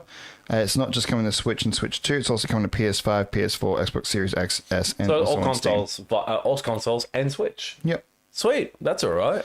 SnowRunner is available today. I played SnowRunner. With free upgrade for digital owners. Save transfer via Nintendo account, up to 4-player co-op. Crossplay coming soon. Not bad. Enhanced visuals and performance. Yeah. Modding support and year passes and DLCs are available. All right then. We've also got Fitness Boxing 3 coming. Okay. Another personal trainer game. I feel like the Get Fit with Mel B is going to be swinging back to the fences as well. On the 16th of July. Everbloom is coming spring 2027. What is Everbloom? So escape to the whimsical world of Everbloom, a cozy open world farming and social sim. Dive into a heartwarming adventure, either solo or cooperative play with up to 4 players to bring magic and taste back to a community of quirky townsfolk. So basically just Animal Crossing. Basically. What else you got here? So this one is interesting. This is a Final Fantasy Online. Final Fantasy, what's it? What's the Roman numerals you got there? 10, 14. This is Final Fantasy 14 Online for the Partner Spotlight Strike Reel. Yep, and that's in early access in August this year. That's all right, because Final Fantasy 14 is a really good online game. I heard so many good things about it. Fuck yeah. All right, here we go. Okay. Before we do, let's read those comments. Let's go for comments so far. Yes, love Tomb Raider. Are we close to the end of this list? It never ends. Oh no, God, I feel like it's just dragged. Well, it was a 50-minute direct. We just went through like 50 minutes of just talking about We really have. We've been live for 55. This is the direct that I didn't get to watch. All right.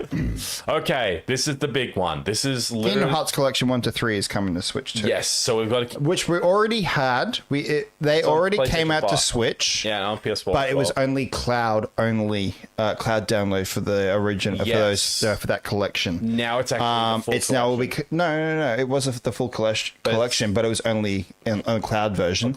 Now we're getting a physical version, right? And digital to be able to properly download, not just cloud wise. Yeah, and that's coming out on the 8th of October. So a couple months. That's all right. And I love the original Kingdom Hearts. Like Kingdom Hearts holds a special place in my heart. I love Kingdom Hearts. Well, yeah, the only one that I played was 3.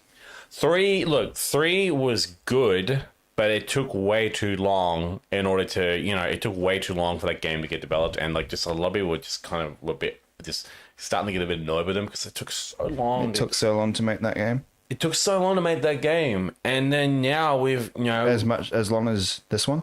As Kingdom Hearts 4? My God, the fact that it actually showcased an actual reveal of it, the gameplay.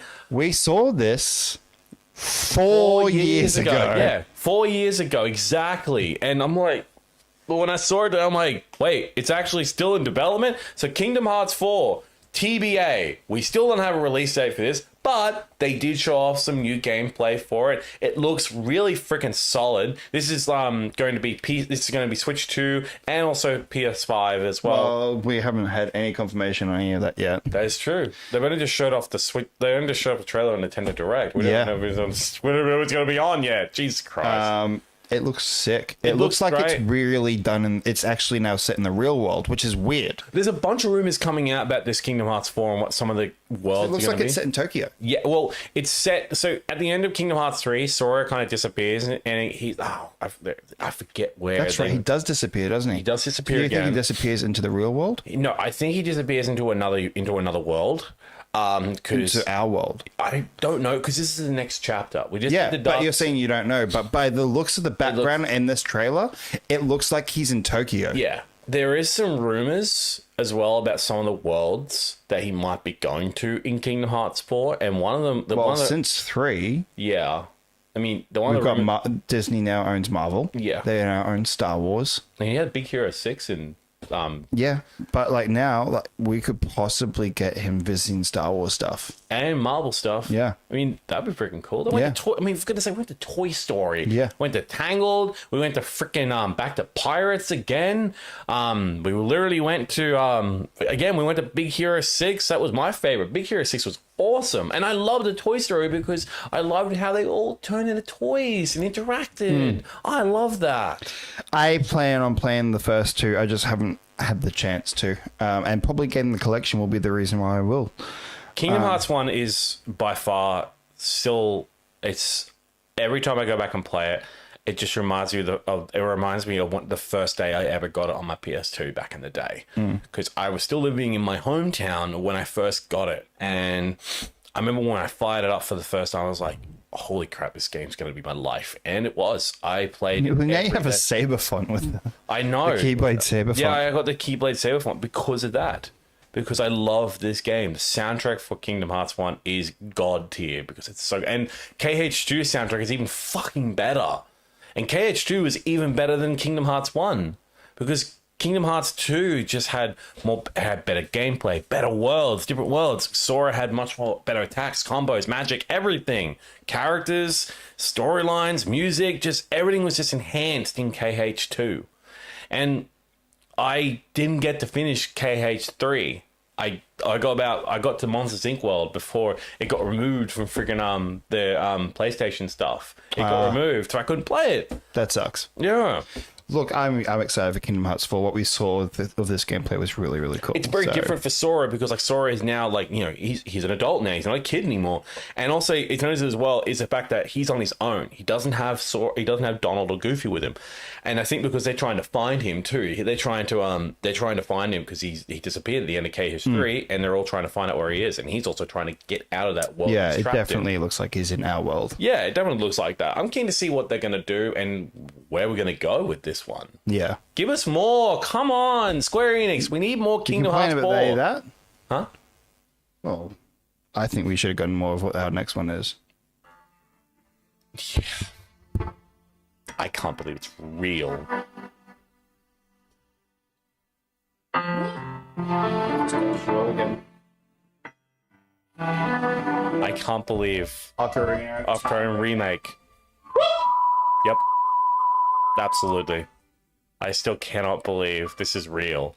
Like, this is actually We are happening. finally getting The Legend of Zelda Ocarina of Time's remake. Now, this has been very, very heavily rumored, but also it leaked. It leaked. So everyone knew that this announcement was kind of coming. We knew it was coming, but we didn't know which direct they were going to do it in. That's the thing.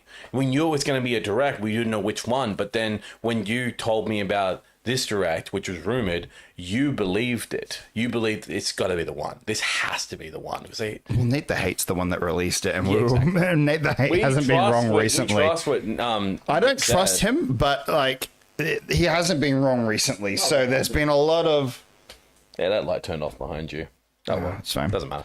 But there's been a lot of talk about it coming. All right. There is still a bit of talk that we might be getting a switch to limited edition. Yeah, I believe that. In ties with this. Yeah. Rumored though. Rumored. But what we've seen with this, just in this little snippet that we got, it's Unreal Engine 5. It has to be. He looks fantastic. It looks great.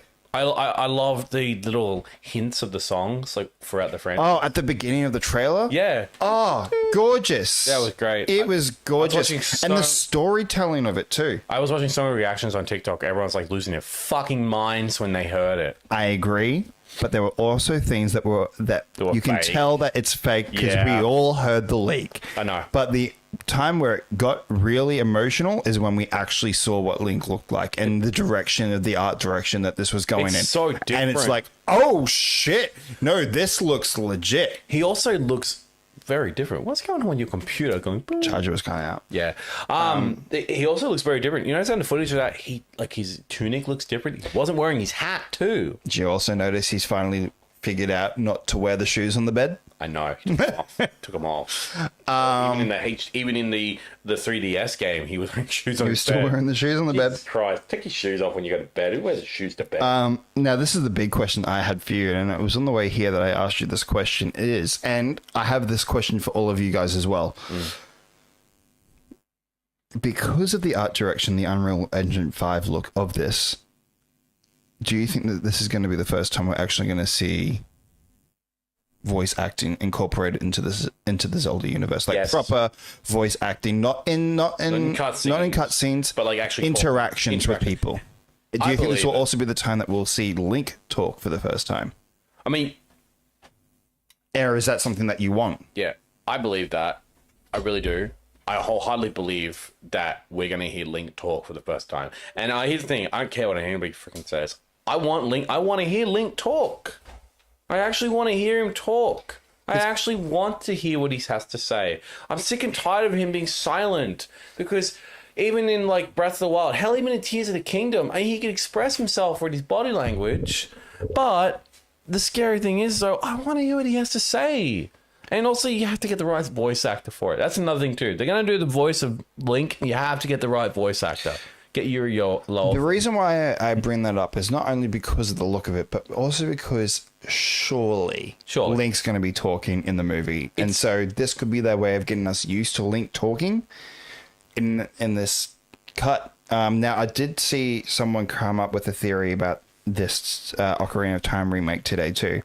Yep. What if they're, like, say, next year, we get a expansion pass / DLC, and what if the DLC is actually Majora's Mask content? And that's how they combine the two. It's like I'm literally I'm shaking in such a good way right now because I adore Majora's Mask more than Ocarina, because Majora's Mask was my favorite Zelda game when I was younger. I played so many hours in Majora's Mask, and if Ocarina of Time is so successful and they decide to do Majora's Mask and it's like an expansion to Ocarina, because that's what it was essentially when they first did it. It's just Ocarina of Time DLC because it's just the same engine they ran on Ocarina of Time, just a different story in different locations. But I already love the story of Majora's Mask. I reckon it is such a beautiful game. In my mind, I think it's got a much more better story than what Ocarina has because it's such a wacky, wicked, different timeline.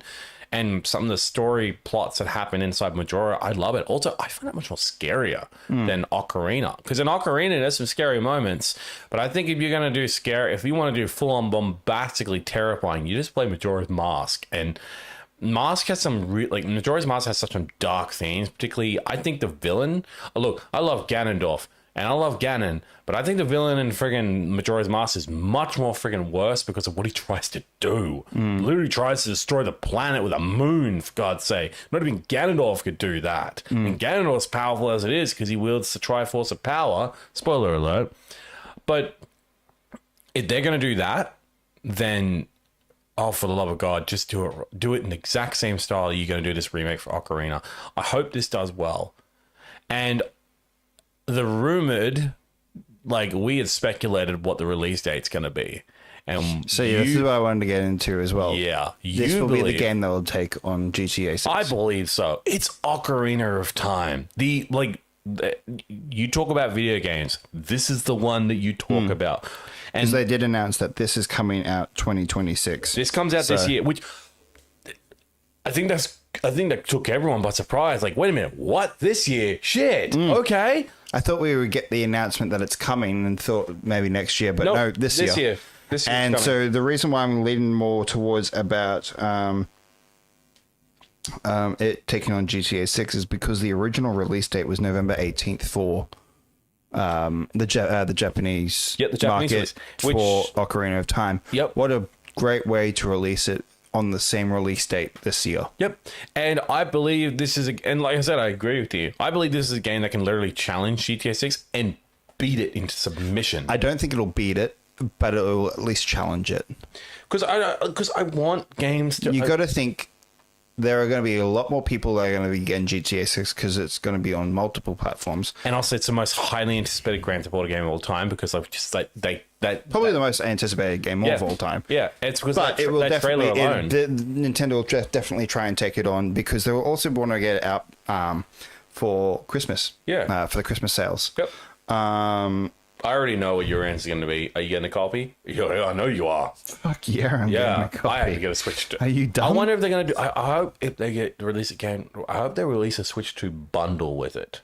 Which I think it might happen for Christmas.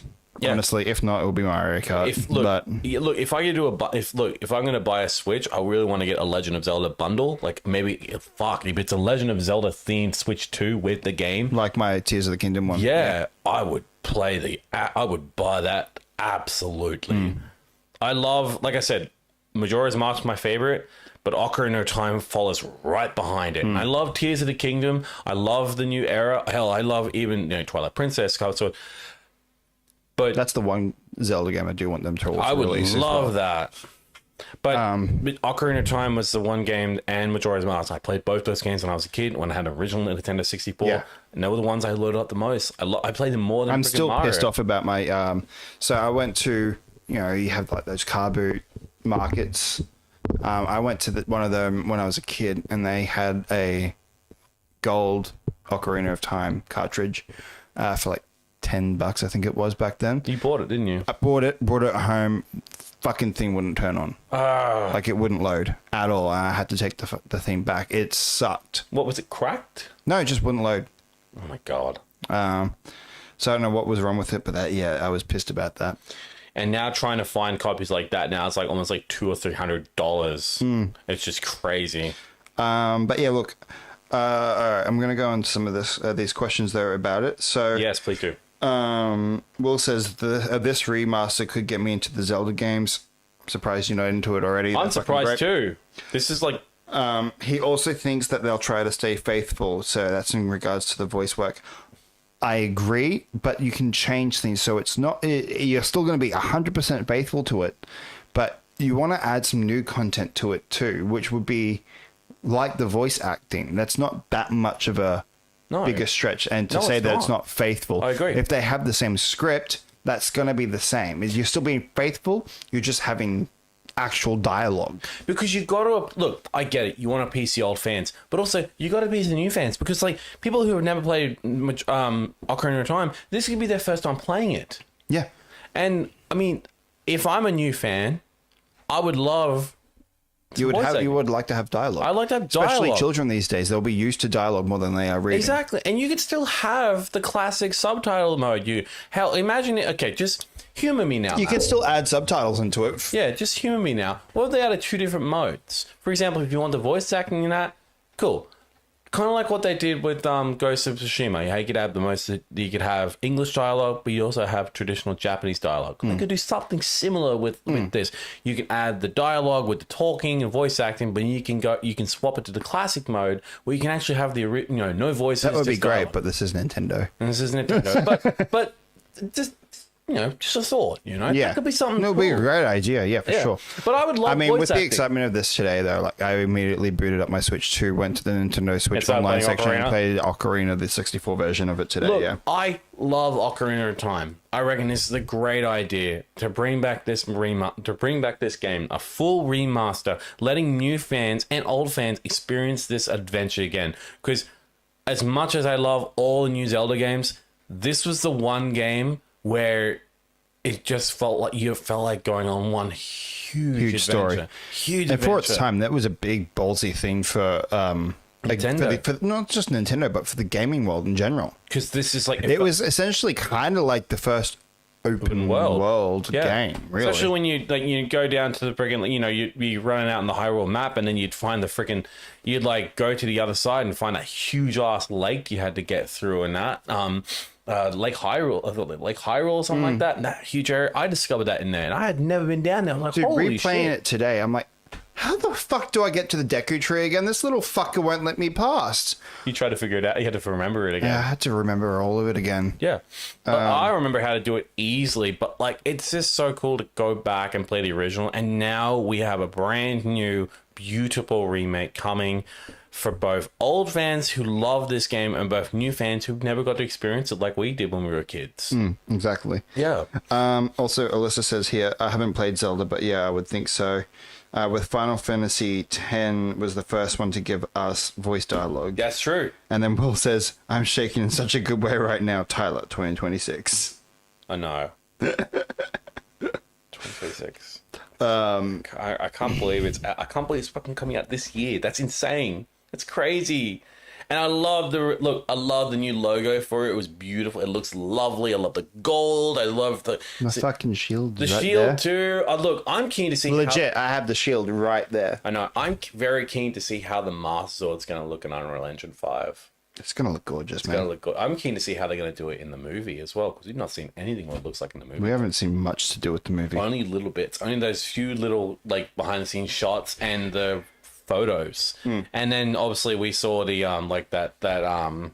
that scene card as well, clacker card, but that could the clapperboard. Sorry. That looks really cool, but again, that might not even be the original costume. That could be something else entirely. Yeah, something like maybe some like concept art. But I am excited. In fact, I lost my mind this morning when I saw it. The second thing I saw. When I saw it, I was like, it's real. It's like, all I kept saying, it's real. It's fucking real. Yeah. It's no longer a rumor. It's finally coming. It's coming out this year. No release date yet. But like I said, we speculate they're going to honor the original release in Japan, November release, and challenging GTA 6 because... That's my guess. That's my guess. Look, that's my guess too. I believe that is... When you told me that, I'm like, damn, well, that's a great idea. What a way to literally stand up to Rockstar saying, cool, you got GTA 6, cool. We had the remake of Ocarina of Time. Yeah. All right. Well, we just got through the direct. I hope you all enjoyed that part. Now we need to get into this one because this is an absolutely insane situation. Well, before we get into that, we have what Stuart said. Oh, God. Let me bring it up. You're going to bring it up on here. Not on there. I'm gonna just get myself nice and comfortable, because I feel like I am gonna probably absolutely crash. I'm gonna crash hard on this, aren't I? Doctor Who Christmas special not going forward this year at BBC as Russell T Davies and Bad Wolf X. Oh, fuck you! Oh my god. Why? Russell T Davies is a fucking moron and Bad Wolf X. Hey, whoa. Sorry. Whoa. Oh, I didn't mean to get into that. Jesus Christ. Right. So, you're not gonna... You fucking fuck. I thought you were gonna crash. Wait. I didn't crash. You've only read the title. I know, but like... Let's read the article first. Right, get into the article. Jesus. Sorry. I love Doctor Who. I had a conversation with Rob about it, and even he was getting pissed off at it. And now this aggravates me even more. Are you kidding me? Right, get into the article before I crash even more. Oh, of course I got to sign up. No, don't. No, we're not signing up for this shit. Fuck you. The BBC is no longer going ahead with the Doctor Who Christmas special this year as planned and is seeking new production partners. Showrunner and writer Russell T Davies and producer Bad Wolf have officially exited the series as the BBC puts the show out to competitive tender. Doctor Who remains an important part of the BBC, and this tender underpins the BBC's continued commitment to Doctor Who, ensuring audiences will enjoy the show for years to come, a release set on Wednesday. Therefore, the previously announced Christmas special will also not be going forward. This decision was not taken lightly, and we know it will be disappointing for fans, but in order to set the show up for future series, it was decided that rather than bridge the gap with a one-off special, we are choosing to push forward to invest in the long-term future of the show, which ensures that when the TARDIS lands once more, it does so in all of its glory, the release stated. In a post on Instagram, Davies said goodbye to the show, which he led from 2005 to 2010 and again since 2023. And so goodbye from me to Doctor Who, but hello to a big new adventure for the show. As the BBC announces it's putting a show out to tender. As a result, there won't be a Christmas special. We only cooked it up to guarantee a future when no one knew what would happen, but now we do know. There's no need for it. You'll have to wait a little bit longer for a new Doctor Who, but you'll be waiting for more Doctor Who than a one-off, so it's worth it. Do I look impressed? He added, for the record, there was no script, I never wrote it, and no actor was ever approached to play the next Doctor. You may disagree, fine, sit in that chair and wait to be proved right. You'll wait a long time. Now I'm as excited as anyone to see what comes next. Will they keep the theme tune? Will they lose the blue box? Will they bring back the Draven? It's all up for grabs, which is so Doctor Who. Exciting and unpredictable and new. Here comes the future. I'm going to quote what Christopher Eccleston said, what the Ninth Doctor, aka Christopher Eccleston, said. Fire Russell T Davies and fire the producers he worked with when he was on the show, because they don't know what they're doing. They are destroying Doctor Who. In fact, they just don't give a crap, and this just proves it to me. T Davies is just going to run off with Bad Wolf Studios and just go do other projects. Well, good. Don't come back again. In fact, literally give it to an actual, showrunner who can actually do his job and actually give us a Christmas special that you set up at the end of Shooty Gatwin's time as a Doctor. You had Billie Piper coming in to be the new Doctor, and what? She's just not going to be the Doctor now? Like, what the fuck's happening there? You've just left so many goddamn plot holes and just basically just said, nah, fuck it, we're just done. We can't think of anything.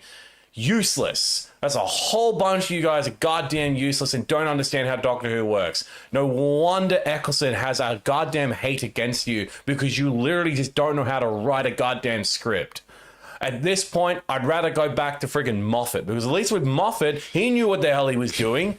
Jesus fucking Christ. Stuart, you were right. I was going to crash out this. I love Doctor Who. I really do. But I have not been a Doctor Who fan, especially after with Shooter Gatwin and how he left and how he was treated. He was treated like shit. And the Disney Plus deal, that fell through because Davis doesn't understand how Disney Plus worked. Disney Plus literally said to them, hey, this is not living up to what you promised us. What are you doing? And he kept saying to him, oh, you know, we're doing it. You're not fucking doing it. No wonder the deal fell through and that's no longer going to be on Disney Plus. And now you're just going to walk away. You're just going to rinse your hands clean off and just walk off. What a fucking shame. Good. I'm glad you're fucking leaving. I hope you don't come back because I think you're an incompetent writer. And I literally think that you need to stay away from Doctor Who and don't come back again. If this is the second time you've had to come back and you screw it up again, nah, get out of here. I'm done. You good? You got that off your chest? Yeah, I did, because Davis is a fucking idiot. Simple as that. Sorry, I don't want to be rude to a writer, but I've had enough of him destroying Doctor Who. And that's what he's done here. And he gets to just ride off into the sunset. Move on. So wouldn't you want to be happy about that then? What, like him leaving? Like, wouldn't you want to be happy about this news then? Like, this is essentially I guess, kind of good news. Kind of good news, but also the fact is that we had to wait. Yeah, you've got some plot holes now that's not going to be rectified. That's the thing. They're not going to fix it up. And the fact is they've set up so much. And the fact we're not even going to get a Christmas special. They've got nothing on the board. They didn't even think of anything. They said, no, sorry, we're just going to not do it. You just got to just give up and literally just not do it this year. Cool. So I just don't have to worry about Doctor Who. That's something I can take off my watching list for a while. But I agree with your crash out. You're not wrong. But what this does sound like it's good news for Doctor Who fans, honestly. Yeah, look, I'm not saying it doesn't sound like... I'm saying... Like, they're setting it all back and going to start a whole new fresh. I know that, but the thing that gets me the most is the fact that you've had something set up there and you just don't want to do it because you don't believe in it. So you can't just backpedal on that. You've got to give us something. You have to give us an episode. You have to give us something that's going to tie it together. Not just let us all wait, because we have been waiting. We waited ever since you ended Shooter Gatwin and we saw Billy Piper regenerate as the new Doctor. We have been waiting since then. That was a year ago. Where is it?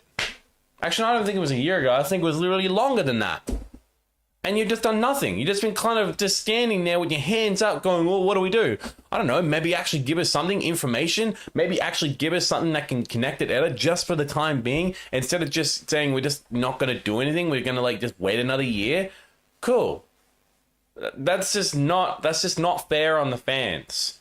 I get it. It's a good thing. They're going to write something new, but it's the waiting we're doing because the fans are sick and tired of waiting and waiting and waiting. I think it's when you're dealing with a series that's been running for years. You always need to come up with something new because of how long but it's going. Hard. Yeah, I know. That's why they take ages to write something, because what about this storyline? Oh, no, that's been done. What about this storyline? Oh, no, that's been done. What about this storyline? No, that's been done. Just how lackluster was Shooty Gatwin was treated, and how lackluster his series was when his specials, when they did the Christmas special. Yeah, look, I'm not going to lie. He got treated poorly. He got treated like shit. This is a guy who literally had before he came to Doctor Who, he was working with Margot Robbie, freaking Ryan Gosling on the Barbie movie, and yet he goes from Barbie to freaking Doctor Who, and it's entirely treatment. He was tired on set. He had to be there so many times. It was so demanding on him physically that he only did 2 seasons. He literally was. He beat Chris. Yeah, he beat Chris, but Chris complained about the same thing too, just being overworked to absolute shit. Yeah, and it's not fair. Like, Billy Piper stayed on because Billy Piper wanted to stay on, but Eccleston was like, no, I'm done. I don't want to do this again because this is too much. I can't take this anymore. And here's the thing. T. Davis said he's got no issues with Eccleston. If you have any issues with him, then why have you not talked to him almost 20 years? Nah, I'm done with it. Let's move away from Doctor Who before I crash out again. Oh, you're going to crash out again. Because we're now onto the main. What are the comments say? What are people saying? They're all just responding to me, aren't they? You're the only one that really spoke. Fuck. All right. So what are they saying? I barely got an input. I'm sorry. I love. Look, you know how much I love. I know. That's why I knew you were going to crash out. Yeah. Stuart says, damn, that's a proper crash out. Yep. Will says, Russell T Davies is such a poopy pants. I know he is. Melissa says, ha ha ha, turned into an angry bird. Yeah, I did. Fuck. Will then says they honestly should have ended Doctor Who years ago. It felt like the show is barely alive nowadays. Stuart then says, well, I think I ruined Tyler's night. And then Will said, well said, T. Yeah, thank you. I'll take it out on you on Friday, Stuart. Can be fucking great. Look, Stuart's right. I have a right to have a crash out for it because T. Davis, ever since he's come back and writing new episodes for Ncuti Gatwin's 15th Doctor, they've just been lackluster and been boring and done nothing for it. Yeah, I liked the 3 specials with David Tennant, but what happened with that? They just what happened with Tennant's storyline? Fuck, who knows? He's still in retirement, living with Donna and her family, but he's just not doing anything. And here's the thing: Tennant and Catherine were asked to come back. They said no. They were just too busy with their schedules. Well, that's fine. It's not really anything. Tennant has been doing Doctor Who. This is his 2nd time doing Doctor Who. He's done so much Doctor Who, and he says that I love it. He's the best. He's the best. He loves it, but he does not want that to be just his career. He wants to do other things as well. Yeah. And he has done other things. Yeah, he has. Yeah, he has. Look, I love him as Doctor Who, but there's other series, especially in Broadchurch. He's great in Broadchurch. Good Omens. Jessica Jones. Jessica Jones. He's done so much, and Harry Potter. Harry Potter. Yeah. I love as well when during COVID when he done that stuff with Martin Sheen. You were in one scene. That's not very helpful. Yeah, that was good. Only one. That was good. That was funny. All right, we'll move on. We're gonna go over to another thing that both of us are I'm not angry. I'm more just shocked. I'm not just shocked. I'm also like more like, what is going on? I'm like gobsmacked and confused more than anything about what's been going on in the last 2 weeks. Now, if you're not aware, you like Lego? If you're not aware, there has been this YouTuber called Reckless Ben, and he's been doing this investigation on this Lego company. They're like Lego resellers, called Bricks Minifigs. So what happened? I've got here this whole timeline of everything that's going on. It was last updated 18 hours ago. Yep, we've got another update since then, and it's not good. But to start it off with, this has been by far the best bit of YouTube content I have seen in a very, very, very, very, very long time. And I see a lot of people talking about this case and saying that they can't wait to see a Netflix documentary. You don't need it. It's all there. It's all there. Ben's done the Netflix thing. And it's not official Netflix, but his documentary stuff of everything that he's been doing on this is perfect. So now I will say stuff that he's done during this thing to catch these, to get some of this stuff out. Questionable. He's a fucking idiot, but he's fucking smart. He is smart, but the way he does it is he's a fucking idiot. The way he does things. So how did this whole situation start? It started. Okay. Yeah. So it started with basically February of 2023. Brian Menzel's consignment. Yep. Right. So he did a consignment. He basically gave Bricks and Minifigs his father's. So back in February of 2023, Crystal Law Gordon, the original owner of Bricks and Minifigs store. So Bricks and Minifigs, they're a $300 million company. They have multiple franchises. And so this is a franchisee. So Crystal Law Gordon, back in February of 2023, signed an agreement with Bricks and Minifigs to operate a store in Kaiser, Oregon. Founded in 2009. Bricks and Minifigs is a new and used Lego retailer that operates 300 franchises locations in the USA and Canada. Yep. Later in 2003, 89-year-old Ed Menzel consigned his in 2003. Sorry, that should be later in 2023. Sorry. Yeah, 89-year-old Ed Menzel consigned his impressive collection of around 780 Lego sets to Law Gordon's store, which is equivalent to be about $200,000. The $200,000 collection. Yep. This was overseen by his son, Brian Manzel, with plans to help fund his father's medical bills. Yep. The Kaiser franchise was more than happy to take the collection, even promoting it as one of the largest private Star Wars Lego collections in the region on social media. Which it is. Although Bricks and Minifigs would take a cut of all sales, ownership would be retained by the Manzels, and anything that went unsold would be returned to them. That's all thought to have worked until a struggling Law Gordon wanted out, and ownership of the store was transferred to Brendan Best and Joshua Johnson in November of 2024. Although Law Gordon is adamant she provided security footage and paperwork to prove the consignment's legitimacy, this is where people's stories start to differ. So with the unsold sets going missing, Bricks and Minifigs claim that the Manzels would have to take up their issue with Law Gordon, while she maintains that a corporate takeover led to Ed's collection being seized. Bricks and Minifigs CEO Eamon McNeff said that the consignments are banned by Bricks and Minifigs contractual agreements, but even if not, it would have been terminated by Best and Johnson taking charge. Not true. Not true. When you buy a franchise, you take everything that's involved with that, including contracts that you have for certain things. It's part of the business structure. It's part of Lawrence. It's It's not Lawrence. It's Bricks and Minifigs, particularly to the store they're in. It belongs to them. So they picked up all the contracts and everything. which then you later hear in the video of I can't remember his name, but apparently one of the guys high up in the corporate area saying that they will be taking over that consignment deal. Yeah, Brendan Best. No, Brendan didn't say that. No, it wasn't Brendan Best. Hey, Brendan was there because she called up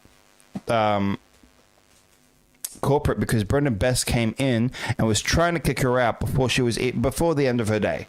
Before the end of her shift. You can't do that. Yep. He was trying to kick her out, and he kicked her out, and she's going, no, I have this stuff here.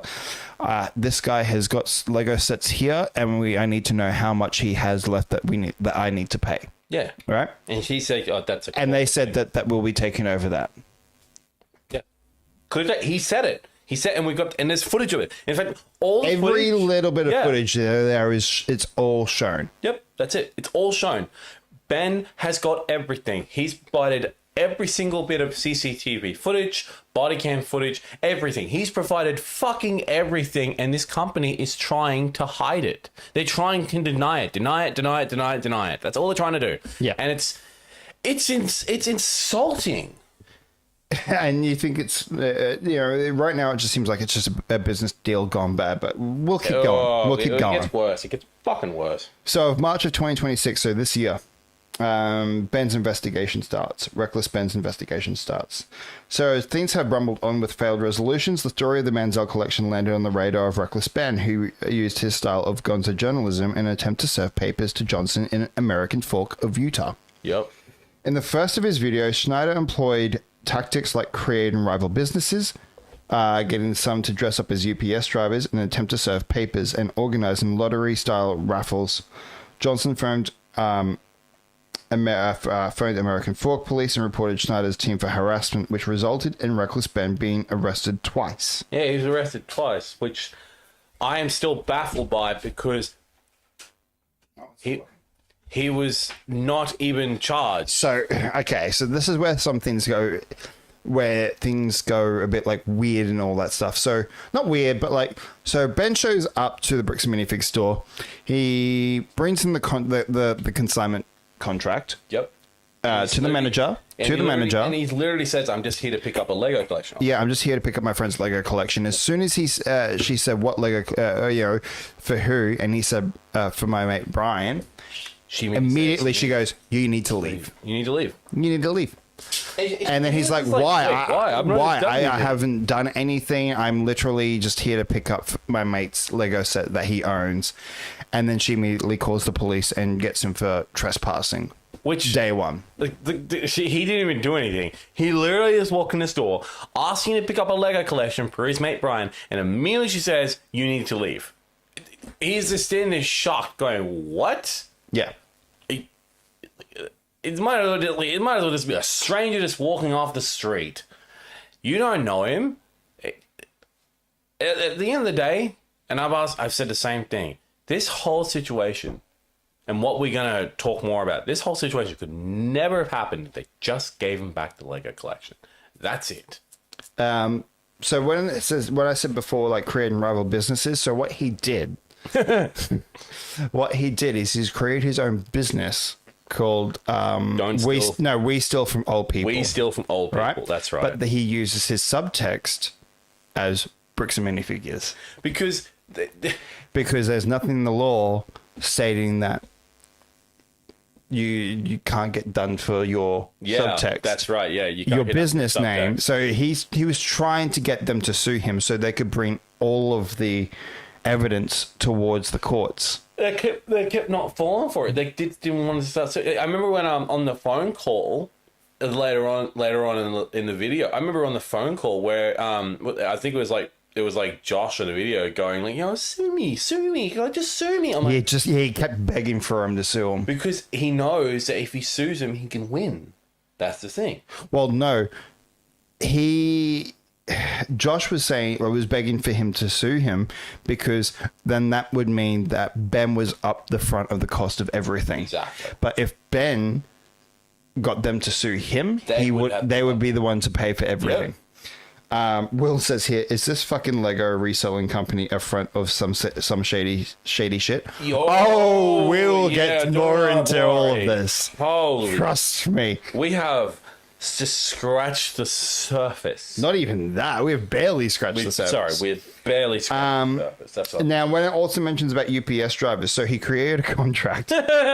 This part made me laugh. He created a contract to actually avoid being trespassed because he kept going back to the store multiple times, and he got other people involved to go to the store, right? Yeah, I had multiple people going there, and he then went in later on, and she goes, "You've been trespassed from the store. You're not allowed to be here." He goes, "Actually, what about this?" And he shows this front page of this contract, which she signed, and this is how they did it. So he created a fake package to be delivered to the store. He got one of his friends to pretend to be a UPS driver, and you sign for a package. You go, so I need you to sign for this package. She just signed it without looking. Now, the way he got around this legally is that in the States, there is a law there that says that you need to read over your contracts before you sign. And if you don't, sucks to be you. You signed it. You signed it. So that's how he's gotten away with this. And right? And one of the details in this. So she signed it, but when he proves it to her, he goes, "Isn't this your signature?" She goes, "No, but I'm interested to see how you got a signature that's very close to mine." You could see it in her face. She knew. She knew. She had this big smile going, "Oh, fuck." Right? Now, in this... this made me laugh, bro. In this contract, it says that that Ben Schneider cannot be trespassed from this place, from this business in this area for like up to 10 years. Also... If you call every time you've called the police, you owe me $5,000. She called him at least multiple times, to the point that the amount of police that was there, she now owes him $40,000. And that's legal. It's legal, but not really legal. It's a fake contract. It's a fake contract. It's a fake contract, but still, he's not actually going to use that in the court of law. No. But it was a good way of her going, "These guys are legit. What the fuck? What the fuck? These guys bamboozled me. These guys literally got the best of me." And so then he found out about okay, so how can we get this done? And he goes, "Okay, so cool. So what we can do is, because Brian still owns this, and that's right, I own a religion from a previous video series that he did, which was called Scientology sucks, which is a real religion now because he's registered it. It's real religion, which is even more hilarious. He was able to run a lottery that was free, and free. But the way that he did it, he goes, "Okay, so we give you $1 for being on the camera. But the lottery's actually $1, so then they give the $1 back to them, right?" And that was the way they could get around a lot of stuff too legally. And these are legal, by the way. These are not fake. These are legal, which means Ben did his goddamn research to stay in the confines of the law. Yeah. And so he did that. They did the lottery. I do feel bad for the family that did win. They got so they were. It's your prize is at Bricks Minifigs. The prize is one of the pieces from that Star Wars collection. So and the family goes there and they're going, no, you can't do that. And he goes, well, actually, that's against the law. You are now stealing from a lottery. And that was a way of him trying to get the police to investigate. Now they had an officer that first showed up, and he was like, "Yeah, no, we need to investigate this." And this was when the first sign of a bit of like, "What the fuck's going on here?" happens. Another cop arrives, then whispers into the cop that was going to do the right thing. We don't know what he said, but it was definitely along the lines of saying something like, "We need to protect the store." Yeah. Right. Because then now Ben's being investigated and being treated like he's the criminal here. To the point where he got treated which we will get into. There was one. There's a lot of stuff. There's one crazy accusation in this that still blows my mind. But we'll keep. Yeah, that's later on. There was another way of. So they kept saying to. You need to contact the owner of the store. You need to contact the owner of the store. And Ben's like, I don't have his contact information. You trespassed me. You won't even tell me who he is. Which is ridiculous. You won't even give me his number. You tell me to contact him, but I can't. Like, how can I do this? So she's just sitting there. So what happened was that he got one of his mates to go and pretend that he's an influencer. And so he dressed him up as an influencer, pretend like he's vlogging. He also got another friend of his to go in there to pretend that he was a fan of the influencer to successfully ruse the whole scheme, right? Yep. So he goes in there, does that, and he asks two of the employees if they want to participate in this competition. Like a challenge, yes. So they get one person and she wins. Weirdest place they were saying, hey, you need to now meet us in a forest. That was the weirdest part. But she went.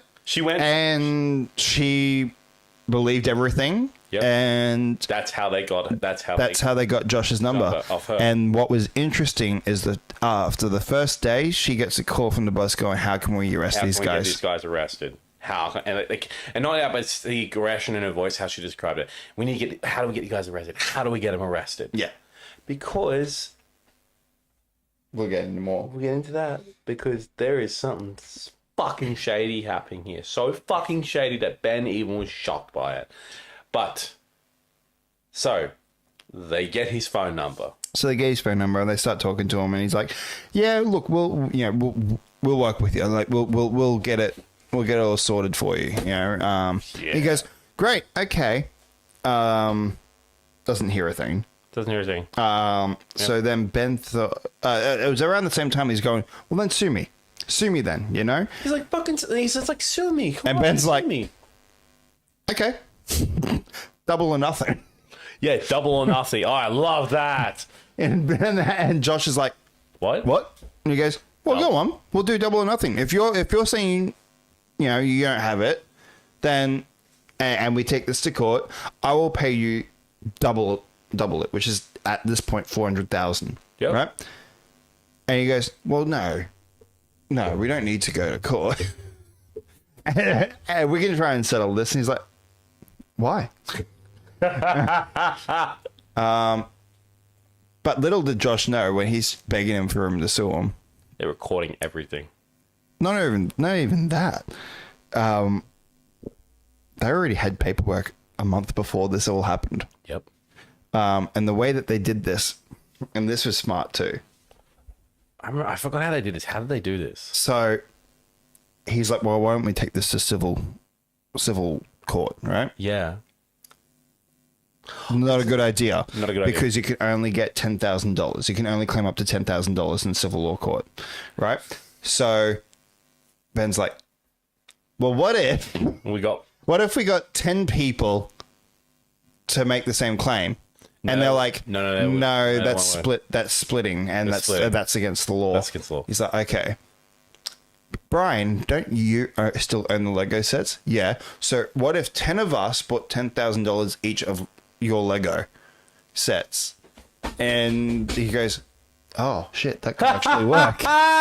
So Ben then gets like 10 credit cards, all to his mates, getting $10,000 on that, so they can all give Brian $10,000 because it's technically a legal purchase of the Lego.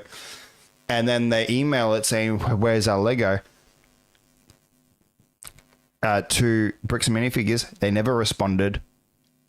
And so then they win the lawsuit. Yep. And now Bricks Minifigs owes them. Bricks and Minifigs owes them. 10,000. So then they go back to go and earn them to get the money that they owe. And they called no. They shut the store down. Yeah, that's right. They shut the damn store down. They apparently shut the store down to avoid paying. Which is what some companies will do to avoid paying. Yeah, and this is where things are like, okay, you want to play? We'll play. All right, cool. Yep. And then it comes into Ben trying to then call, and Josh is saying, yeah, look, okay. Because Josh said, swear to God, like, you know, you'll get him back. I'm not trying to bullshit you. You'll get him back. You know, I'll do whatever the judge says. So Ben's like, okay, cool. So just wondering, when can we go and pick these Lego sets up? Oh, okay. Well, not today, but tomorrow. Okay, cool. Tomorrow happens? Oh, it'll be tomorrow again. And then it was like, we're actually waiting here about Monday, and that continued on for like a month or so. And at this point, they're saying, look, we've held on to him for this long, so there's no point. They just held out. That's what this company is doing. You guys, you got to understand this. Like we don't really for us. For example, if we wanted to criticize, for example, Paramount Plus or something like that, we criticize them. But I don't want to go off the handle against Paramount Plus because we want to do stuff, maybe do work with them in the future, something like that. But for Bricks and Minifigs, I will say fuck you, Bricks and Minifigs, because you guys are scumbags and are literally causing so much stress, not only to Brian, but to Brian's dying father. Well, that's the thing. Brian never experienced any anxiety before. Now he's on medication for He's on anxiety. medication for it. So again, fuck you, Bricks and Minifigs. You guys are absolute pieces of shit. And I hope to God you go bankrupt from this, because this is the most insane thing I've ever seen in my entire life. And we haven't even even gone into the main cusp of it yet. We've only just started. By the way, what time is it? It's 9:48. Okay, cool. Okay, so where was I? You just talked about they shut the store and so yes, that's when he goes to Utah. Yeah, he goes to Utah. And because he's like, okay, well then if that failed and we didn't get that, so then I'm going to sue them personally. Yeah, he goes to corporate, doesn't he? Yeah, we went to corporate as well. And they did nothing. They did nothing. Yeah, McNabb just basically said, you basically told him, we're going to So first on March 10th, so he got arrested. That's right. So Johnson phoned American Fork Police and reported Schneider's team for harassment because they were trying, by the courts. They were trying to serve them. By the courts, Will's only just started. So they were, because... so by the courts, that you have, for him to be able to sue them personally, you have to try and resolve it personally first. And he tried to visit Josh, he tried to visit Brendan, and both didn't want to talk to them whatsoever. Both of them didn't want to. Josh was the first person to call the police. Yeah, he just called the cops straight away. 3 cars show up. Yeah, 3 and fucking. One chases after Ben, and he's like, oh fuck, because his mate Tyler, ironically his mate Tyler was driving the car. And goes, obey every road rule. Yep. And he was, and they got to a stop sign. He stopped. He actually stopped. He came to a complete stop. And what did that cop say? They pulled him over.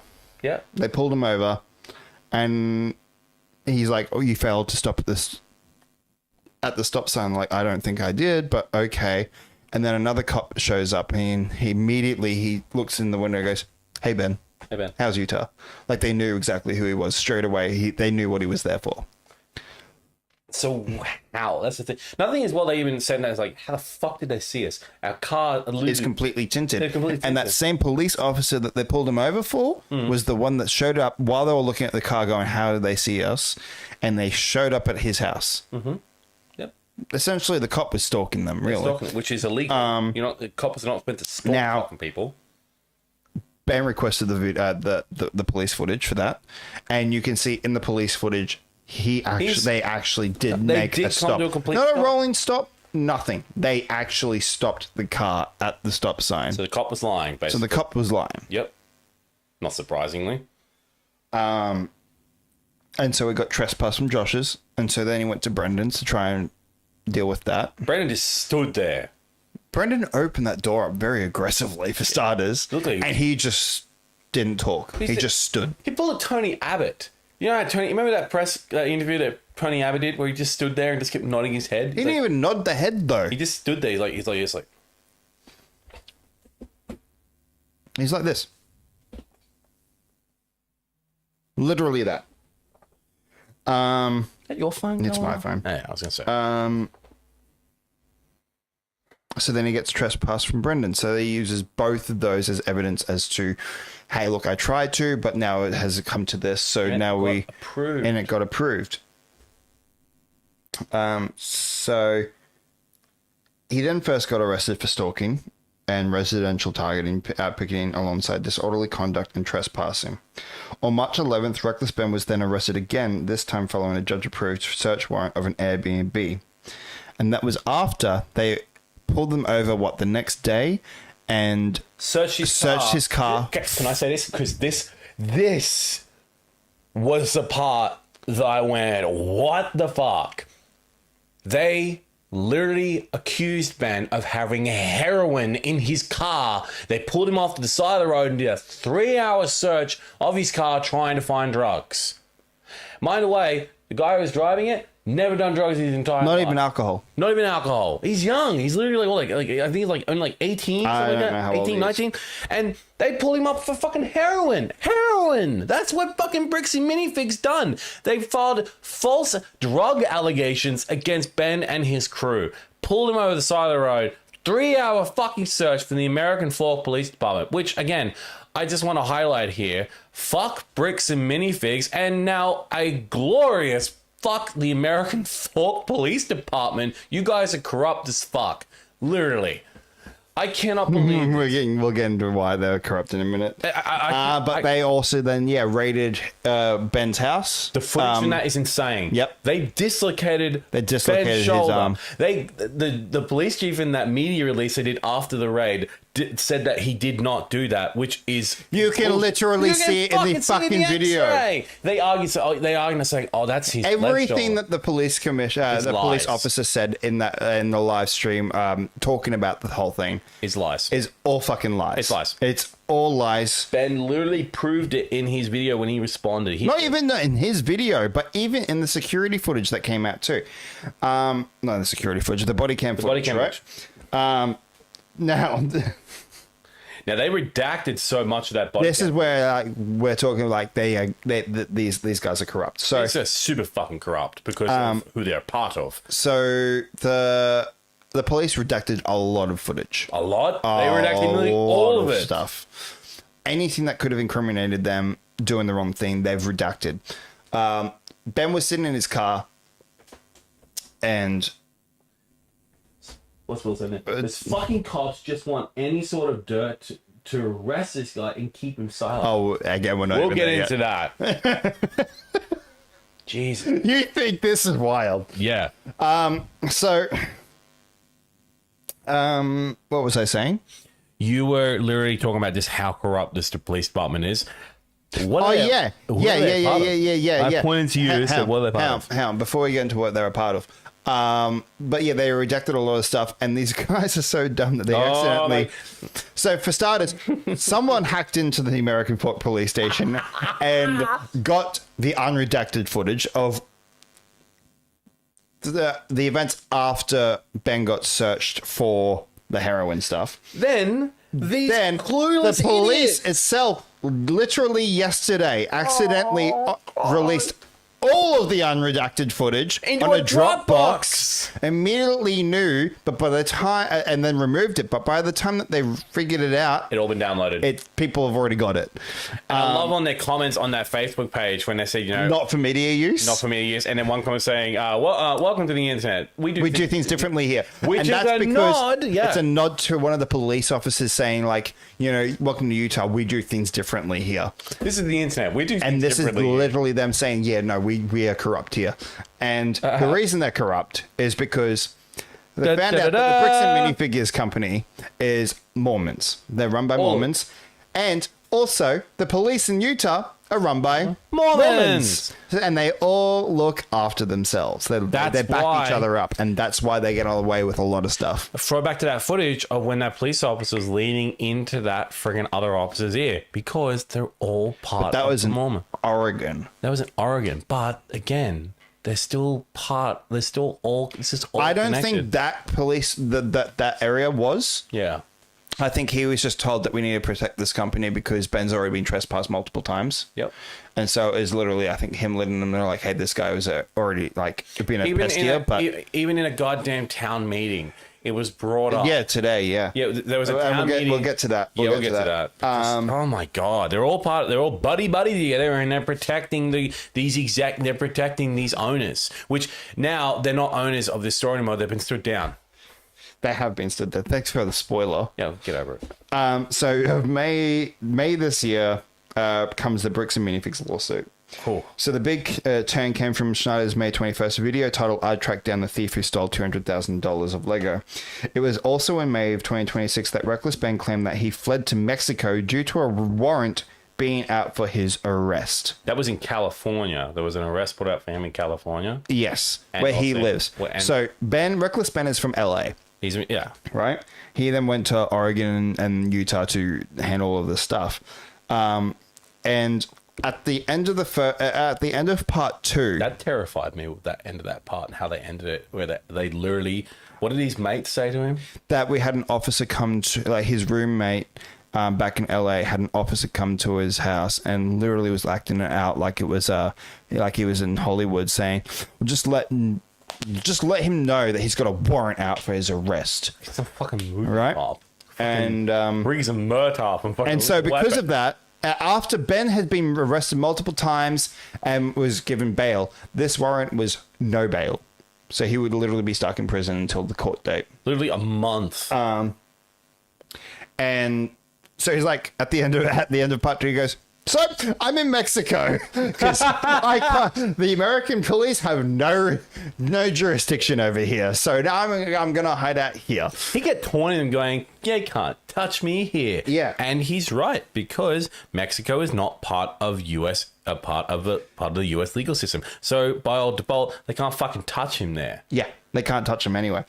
So he's been essentially in hiding. He's been posting videos and stuff about all of this stuff as well, and defending things as well. Yep.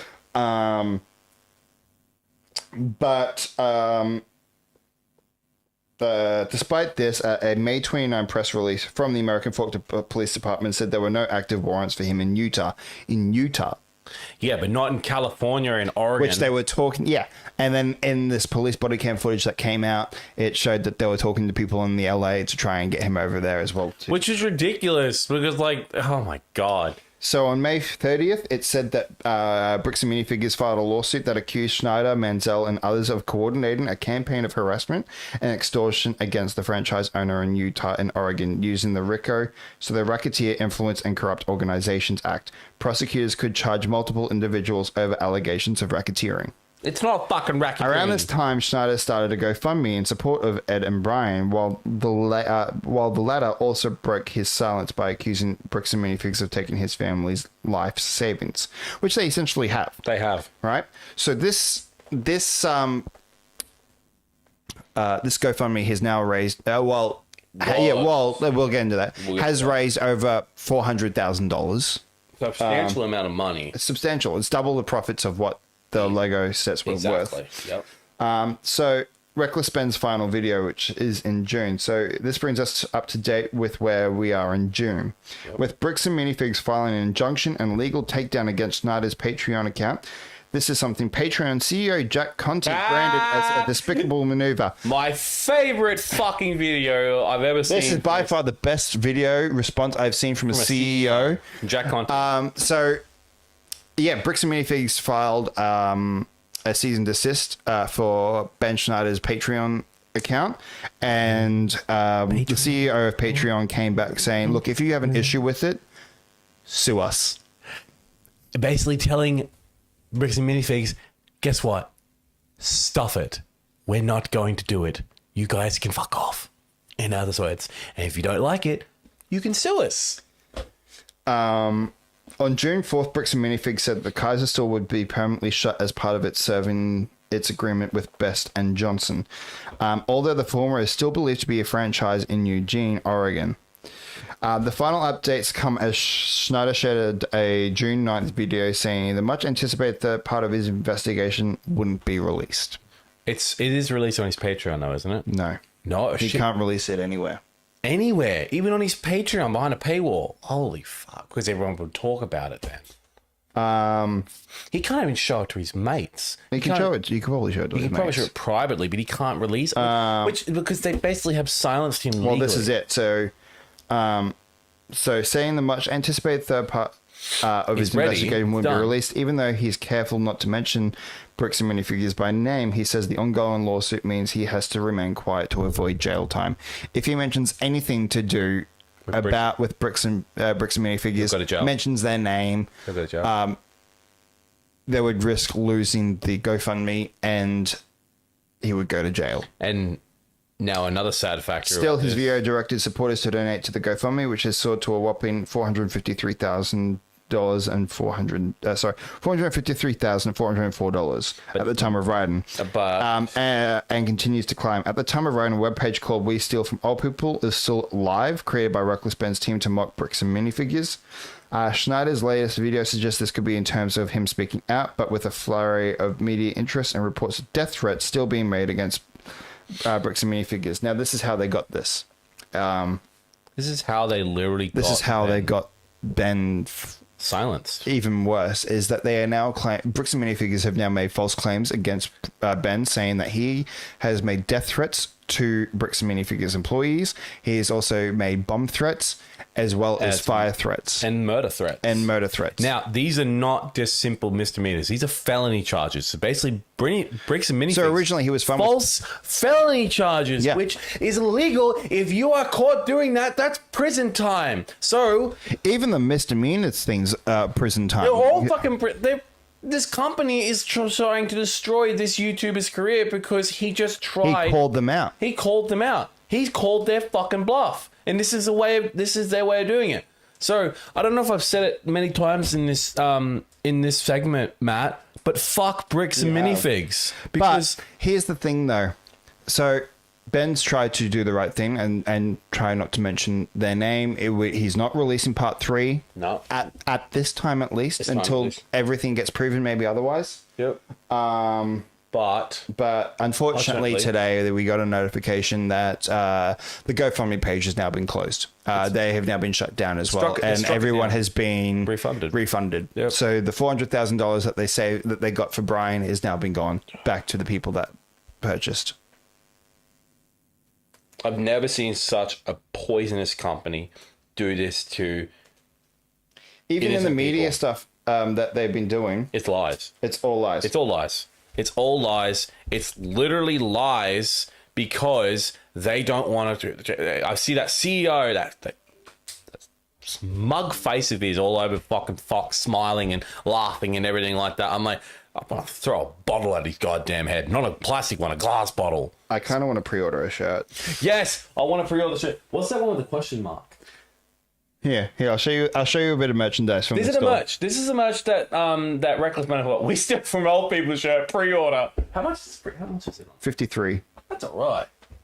I would wear that shirt just to. Hey, I would do it because it's any bit of money is going to support Ben. Yeah, brick by brick, brick by brick, brick by brick, Brick by brick. Go fund Yeah, yourself. go fund yourself. That's a t-shirt. pre-order one. That's new. That's coming soon. They're all pre-orders. That one's coming soon. It's not, the label's not been revealed yet. When's it being revealed? One day.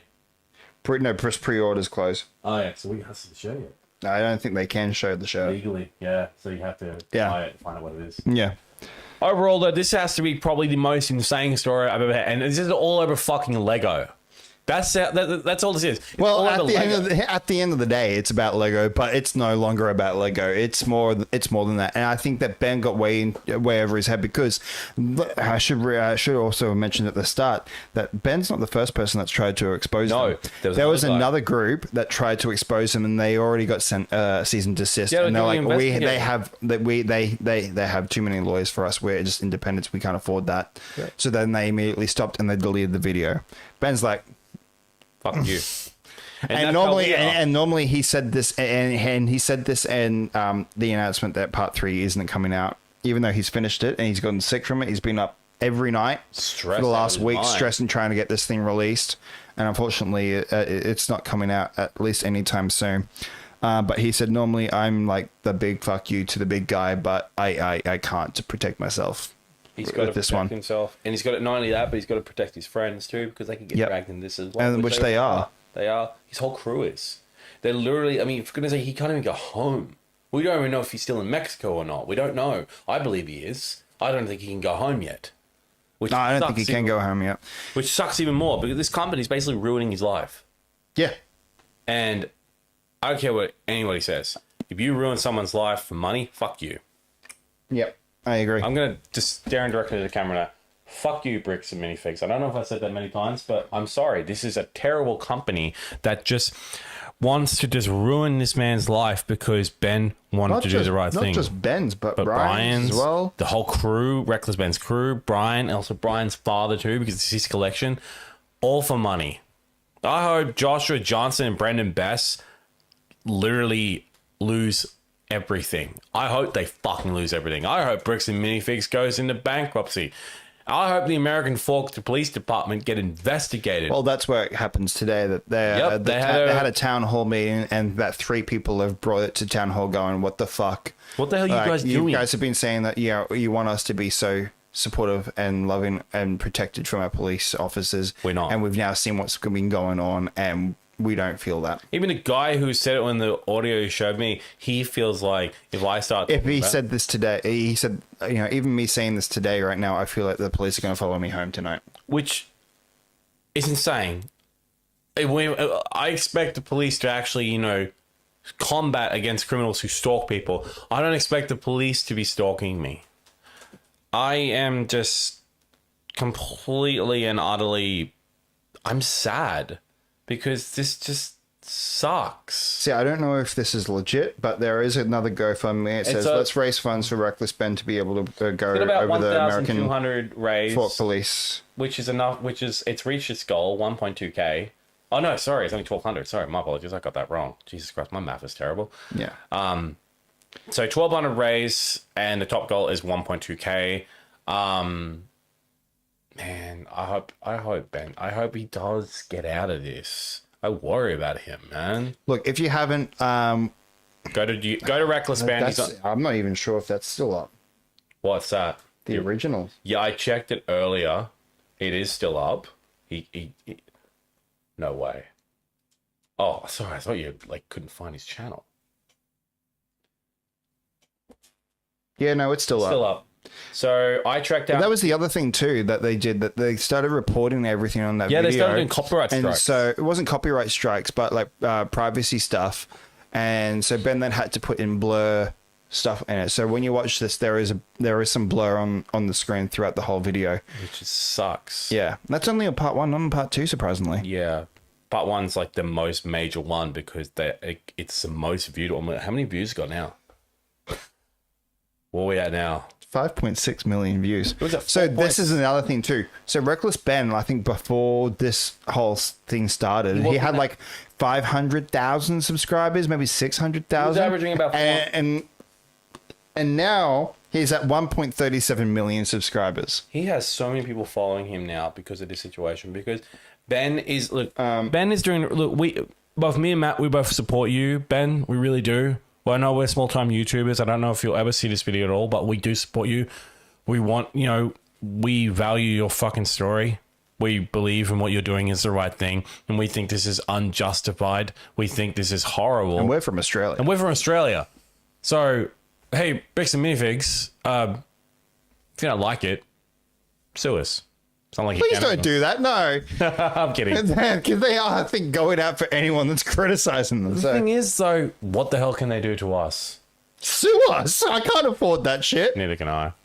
But Jesus. We're not a fucking CEO. Don't bring that out. Oh, calm down. Anyway, what I was saying was that before this video started, 7 months ago was his last video. He did the whole McCaney Manor, which I talked about. And the videos were getting like 330,000. How many are they getting now? Sorry, 383,000. They're still in the... They're still around that area. But as soon as this happened, part one is 5.6 million which views. Is insane. That's from 2 weeks ago. Bricks and Minifigs respond to my video, 2 million views. That was 2 weeks ago. Yeah. I got Bricks and Minifigs leaked email, 2.6 million views. How many that was 12 views days ago.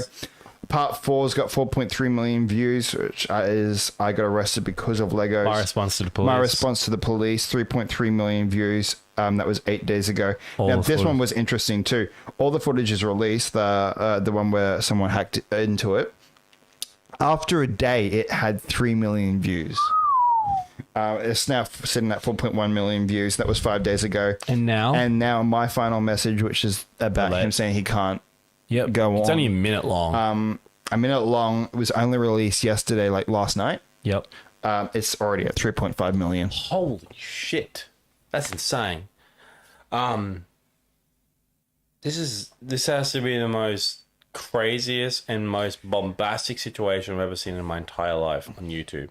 Now, this is the other thing too. That was a big detail that I missed too, is that when he was trying to serve papers with Josh, he was sitting in the car with the person that was going to file it, to serve him. Yeah. Which was somebody he didn't know. He only met her that morning. She didn't feel comfortable because of of the trespass and stuff and what she's heard about what he was doing. And so Ben was with her in the car, and they were just sitting in there waiting for Ben to walk out the door because he made a sign and put it directly across the street from him so he could see it. So hilarious. But he Josh called the police. They spoke to him. Yep. And the police agreed, oh, well, you're not actually doing anything wrong. You just need to serve these papers. Okay. Then Josh calls the police again. How many times did they call the police? About 4 times, I reckon. 4 times he calls the cops because he's panicking. The third time, the police officer goes, okay, well, I can hand these to him then. And by default, that situation, this whole thing could have ended right there. This whole thing could have ended right there. What's Will saying? Okay. So Will says, this guy's insane. Only just started. Those fucking cops just went, yep. And we said that. He goes, holy shit. Yeah. Did not expect the Mormons to be behind this corrupt system. I've been watching The Mentalist for 2 months now, and this is the exactly same shit from that show. I'm speechless. I did see that CEO video, and even without the context, that was so badass. Pre-ordered the shirts. You weren't kidding. This is probably the biggest YouTube story this year, maybe this decade. It really fucking is, Will. And that's the part that gets me now. It's the fact that it's just come to such an abrupt end for now because Ben is literally tied up legally. For his life, fearing for his life. He is fearing for his life. But these guys, these cops, what if they decide to what if the cops decide to just come to his house and believe he have a gun? And they start shooting at him. They could have. They very much could have. Yeah. I mean, they always fucking did when they swatted. They come in gun. They held a gun up to a fucking miner. And the reason why they came in for stealing, for the swatting, was because of stolen Legos. Yes. Spoiler alert. It's not really spoiler alert. I just want to say that Josh and Brendan, and also Bricks and Minifigs, the whole thing, they accuse Ben of stealing Brian's collection. Which Josh hinted at. You stole the collection, motherfucker. What if you stole them? And he's like, "Oh, really? Oh, really?" But what I was getting at with the papers, the police officer, I'll give it to him. The police officer comes back and goes, "No, he doesn't want them." Actually, I don't think that I've seen those before. I don't think that that's real because there's no judge signature. Now, we didn't understand what happened there. I did. Until... Well, I understood. I didn't at the time. I understood why he was questioning him about, the judge isn't signed, but then Ben mentions, because we haven't gone to the court yet, the judge hasn't seen this yet. This is just me serving those papers. We haven't gotten a judge yet for anything. And here's the thing: Josh has to take those papers. Yeah, you can't say no. The reason why is because, and it came out with the unredacted stuff, which the cops stupidly put on their fucking goddamn Dropbox and then literally got downloaded. No, this was in the this is the hack. Yes, this is in the This hack. is in the hack. That was part of the hack, right? Josh was saying that they were fake. They're not fake. You fucking idiot. Yeah, Josh was saying that they were fake, and he didn't want them because they were fake. Well, guess what? Sorry, Josh. You've got to fucking take them. They are legally binding documents. But then, that's when the fourth cop came. Remember? Yes. And he goes, "Can I have another look at those papers?" He then goes and calls the law courts, and they confirmed it. And they went, "No, it's legit." And you just see this like smile on Josh's face, just go, "Yep, they're real." Yes, they're not fake, you stupid idiot. They're real. So take them, go to court, and literally deal with it. But no, that didn't happen because they took the fucking papers back to Ben and didn't hand them. By law, that cop should have just handed it to him, and that's out of his hands because that's literally what he's supposed to do. But he's doing the law his way. Yeah, he is, because then when we see the stuff that came with the Dropbox stuff, right? We see the body cam footage again, and it's from the day that they pull over Ben. Yep. The first time with that was with the drug things. Yeah. No, that was the first time with the stop sign. Yeah, right? the stop sign. Josh is out there telling the police, directing them which way to go. This way, that way. You go that one. There's a person over there. Also, go and get that one, and go and get that one. Like, dude, who the fuck are you? You're not even the police. You're a citizen. You're nothing. You're not the chief. You're not the commissioner. You're a goddamn citizen. You are owner of a Lego store, you retard. Sorry, I didn't mean to say that. That was my apologies. It's fine. All right. I don't mean to say that word. I don't want to offend people. But why the No, because he is. He is. He's stupid. My God, this man. He is. Oh, there's no other word for it. He's a fucking spastic. Christ. Yeah, it's fucked. It's been a whole fucked case. It's been so interesting to watch. Yeah, you're right. Yeah, you're right. You're right, Will. America. Yeah. Land of the free. It's been such an interesting watch. I'm so gutted that I've signed up to his Patreon to try and at least give him some money to help towards this court case. I wish I could. Because I also wanted to see part 3 because it was going to be released on his Patreon first. It's not now. Look, I don't care if I'm not getting that anytime soon. Right now, I just want him to fucking lawyer up. And here's the thing. There are so many videos out there of all these YouTuber lawyers, who all like said the same actual thing. proper lawyers, and they are going to they all want to represent Ben. Yeah, there's they so have many all lawyers seen that everything, and none of them are saying you've done this wrong. You've done this wrong. You could get him done. All that. said they've done all it said right. that he's done everything right. He by has. the book. He has done. Even though his tactics, ways of doing it has been wrong, he's still done it by the book. Yep, he has, and that's the part that every single lawyer said. No, he's done it by the book. He's done it right. There's nothing to it. What Bricks and Minifigs is doing right now is illegal. Yeah. They are committing fraud. They're doing false accusations. They're literally working with it. And then the police department is just allowing this to happen because they are all part of the goddamn church, which again, the lawyers even agreed on that, saying this has to be some of the most corrupt police force I've ever seen. Yeah. And the cops don't like when you call them corrupt. No. But American Fork Police Department, you are corrupt. Look, I know that we're a movie, TV show type of thing, but this has been entertainment. This is YouTube. This is still a creator. This is still content. And this has been one of the biggest things that is, like, I think consumed both of our lives in the last few days. I remember when I first told you about this and you're like, you what? Yeah, and then I'm like, you need to watch it. And then you were like, I've read the article. I'm like, no. And the article's fucking nothing. You literally need to sit down and watch this thing. Well, I didn't watch it. I just listened to it because Ben done a ton of freaking talk. It's just all talking in that, and I listened to everything. But you listened, but like you also watched it because there are stuff in there that you need to watch. You need to see how they do things. I listened to the whole of like part 2. I listened to a lot when I was at work because I had my headphones in. I was just listening to it, and I was just like, every single time something crazy happened, I'm like, holy fuck. Like, I sent this to my mum, and she's like, come on, like, I'm not going to really watch this. Like, come on. Now she's watched 50-something minutes later, she's like, I'm invested. Yeah. And the first part is an hour and a half video. It's fucking worth it, though. Every minute of it, it's so worth it. Every minute, you're like, what? It just blows your mind even more. How far? And then part 2 is when your mind just explodes. This whole thing. And I remember, it was with my mum. She goes, I skipped through a bit of it just to see how it ended, and I was like, no, let's go back. Let's finish off like the last 20 minutes of it. You need to watch it. Yep. And then she did, and I was like, and here's part 2. and then she watches part 2, and she's like, what?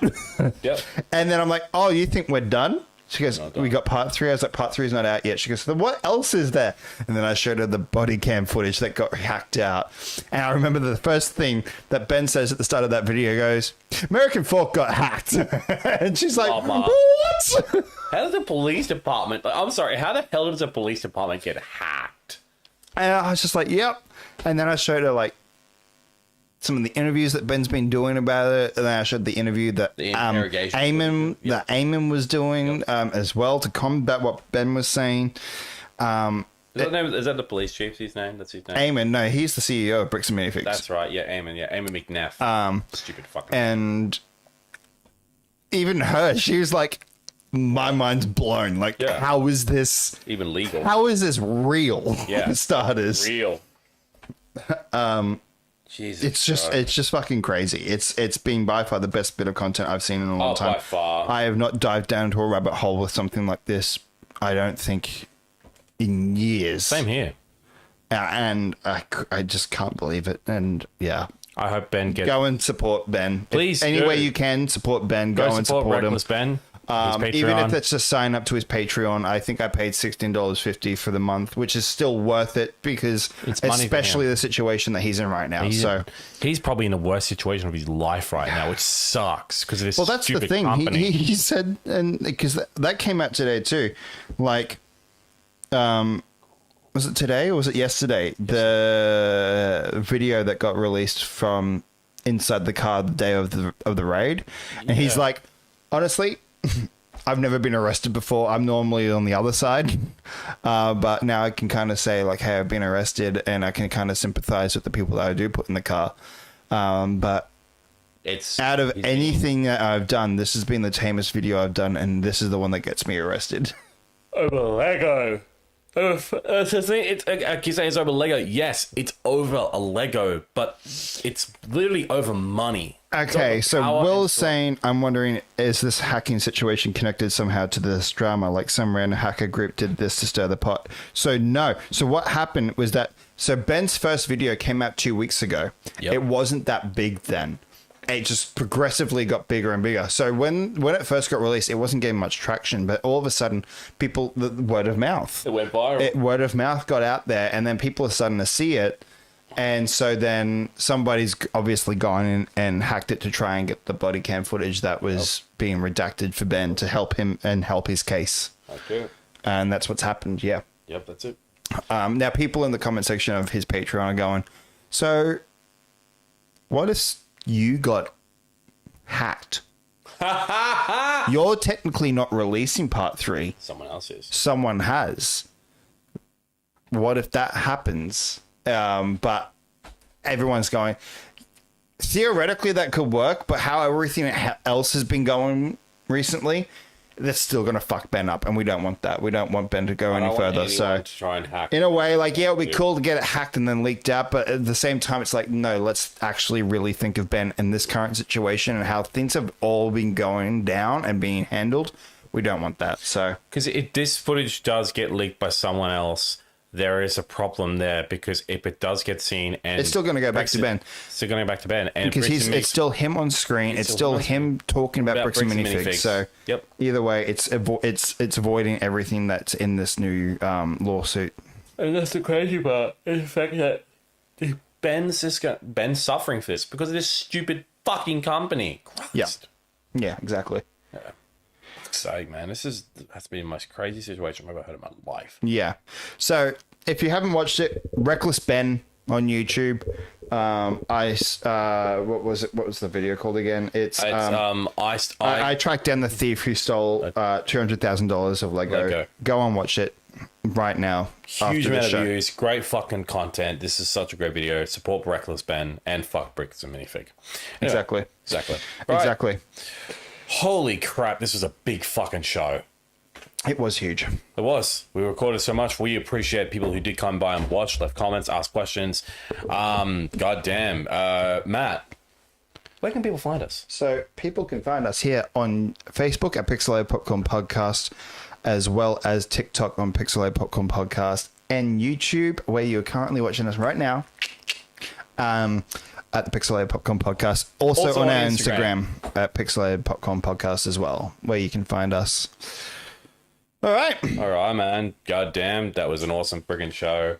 God damn, I'm just really glad we got to cover the Nintendo Direct. I'm also really glad we got. I'm really glad that we got to cover Ben stuff, because to me that's the more important stuff. The Nintendo Direct, like, yeah, that stuff's cool. Direct stuff's but cool, this but stuff's this real is more life important. right now and what's really happening. And any way to support Ben, any way to support Brian, you guys need to go and do it. Really do, like, because this situation is just going downhill for Ben, and I really hope he can get back up from this and get home and not have to deal with this absolute bullshit from Bricks and Minifigs. Yeah, exactly. Exactly. There's a couple more comments. I just want to quickly read them out before we end the show. Fine. Let's find out what they're saying. Let me just refresh. Sure. What do we got? Still loading. Yeah, it's fine. What an episode. So freaking good, guys.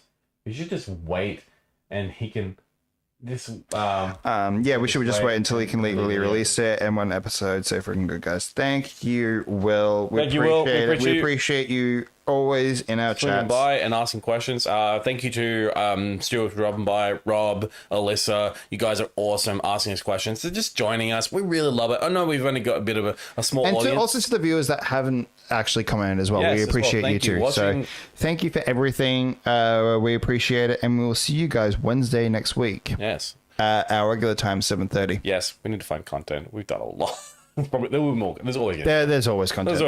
We'll find stuff. I'm sure there'll be lots of movie news coming out next week as well. Yeah. Normally we would be talking about that tonight, but we knew that these two were going to be heavy hitters, so we just didn't really talk about it. Yep. All right. But all right. Well, until next week.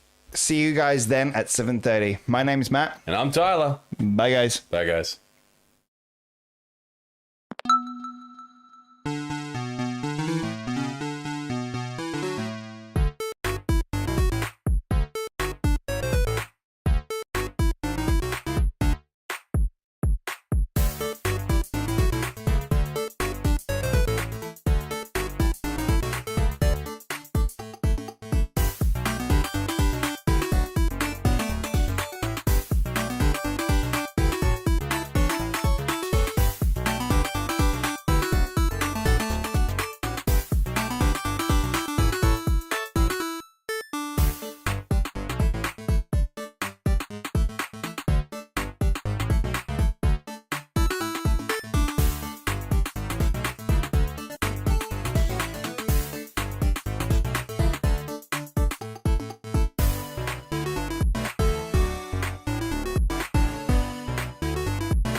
Bye.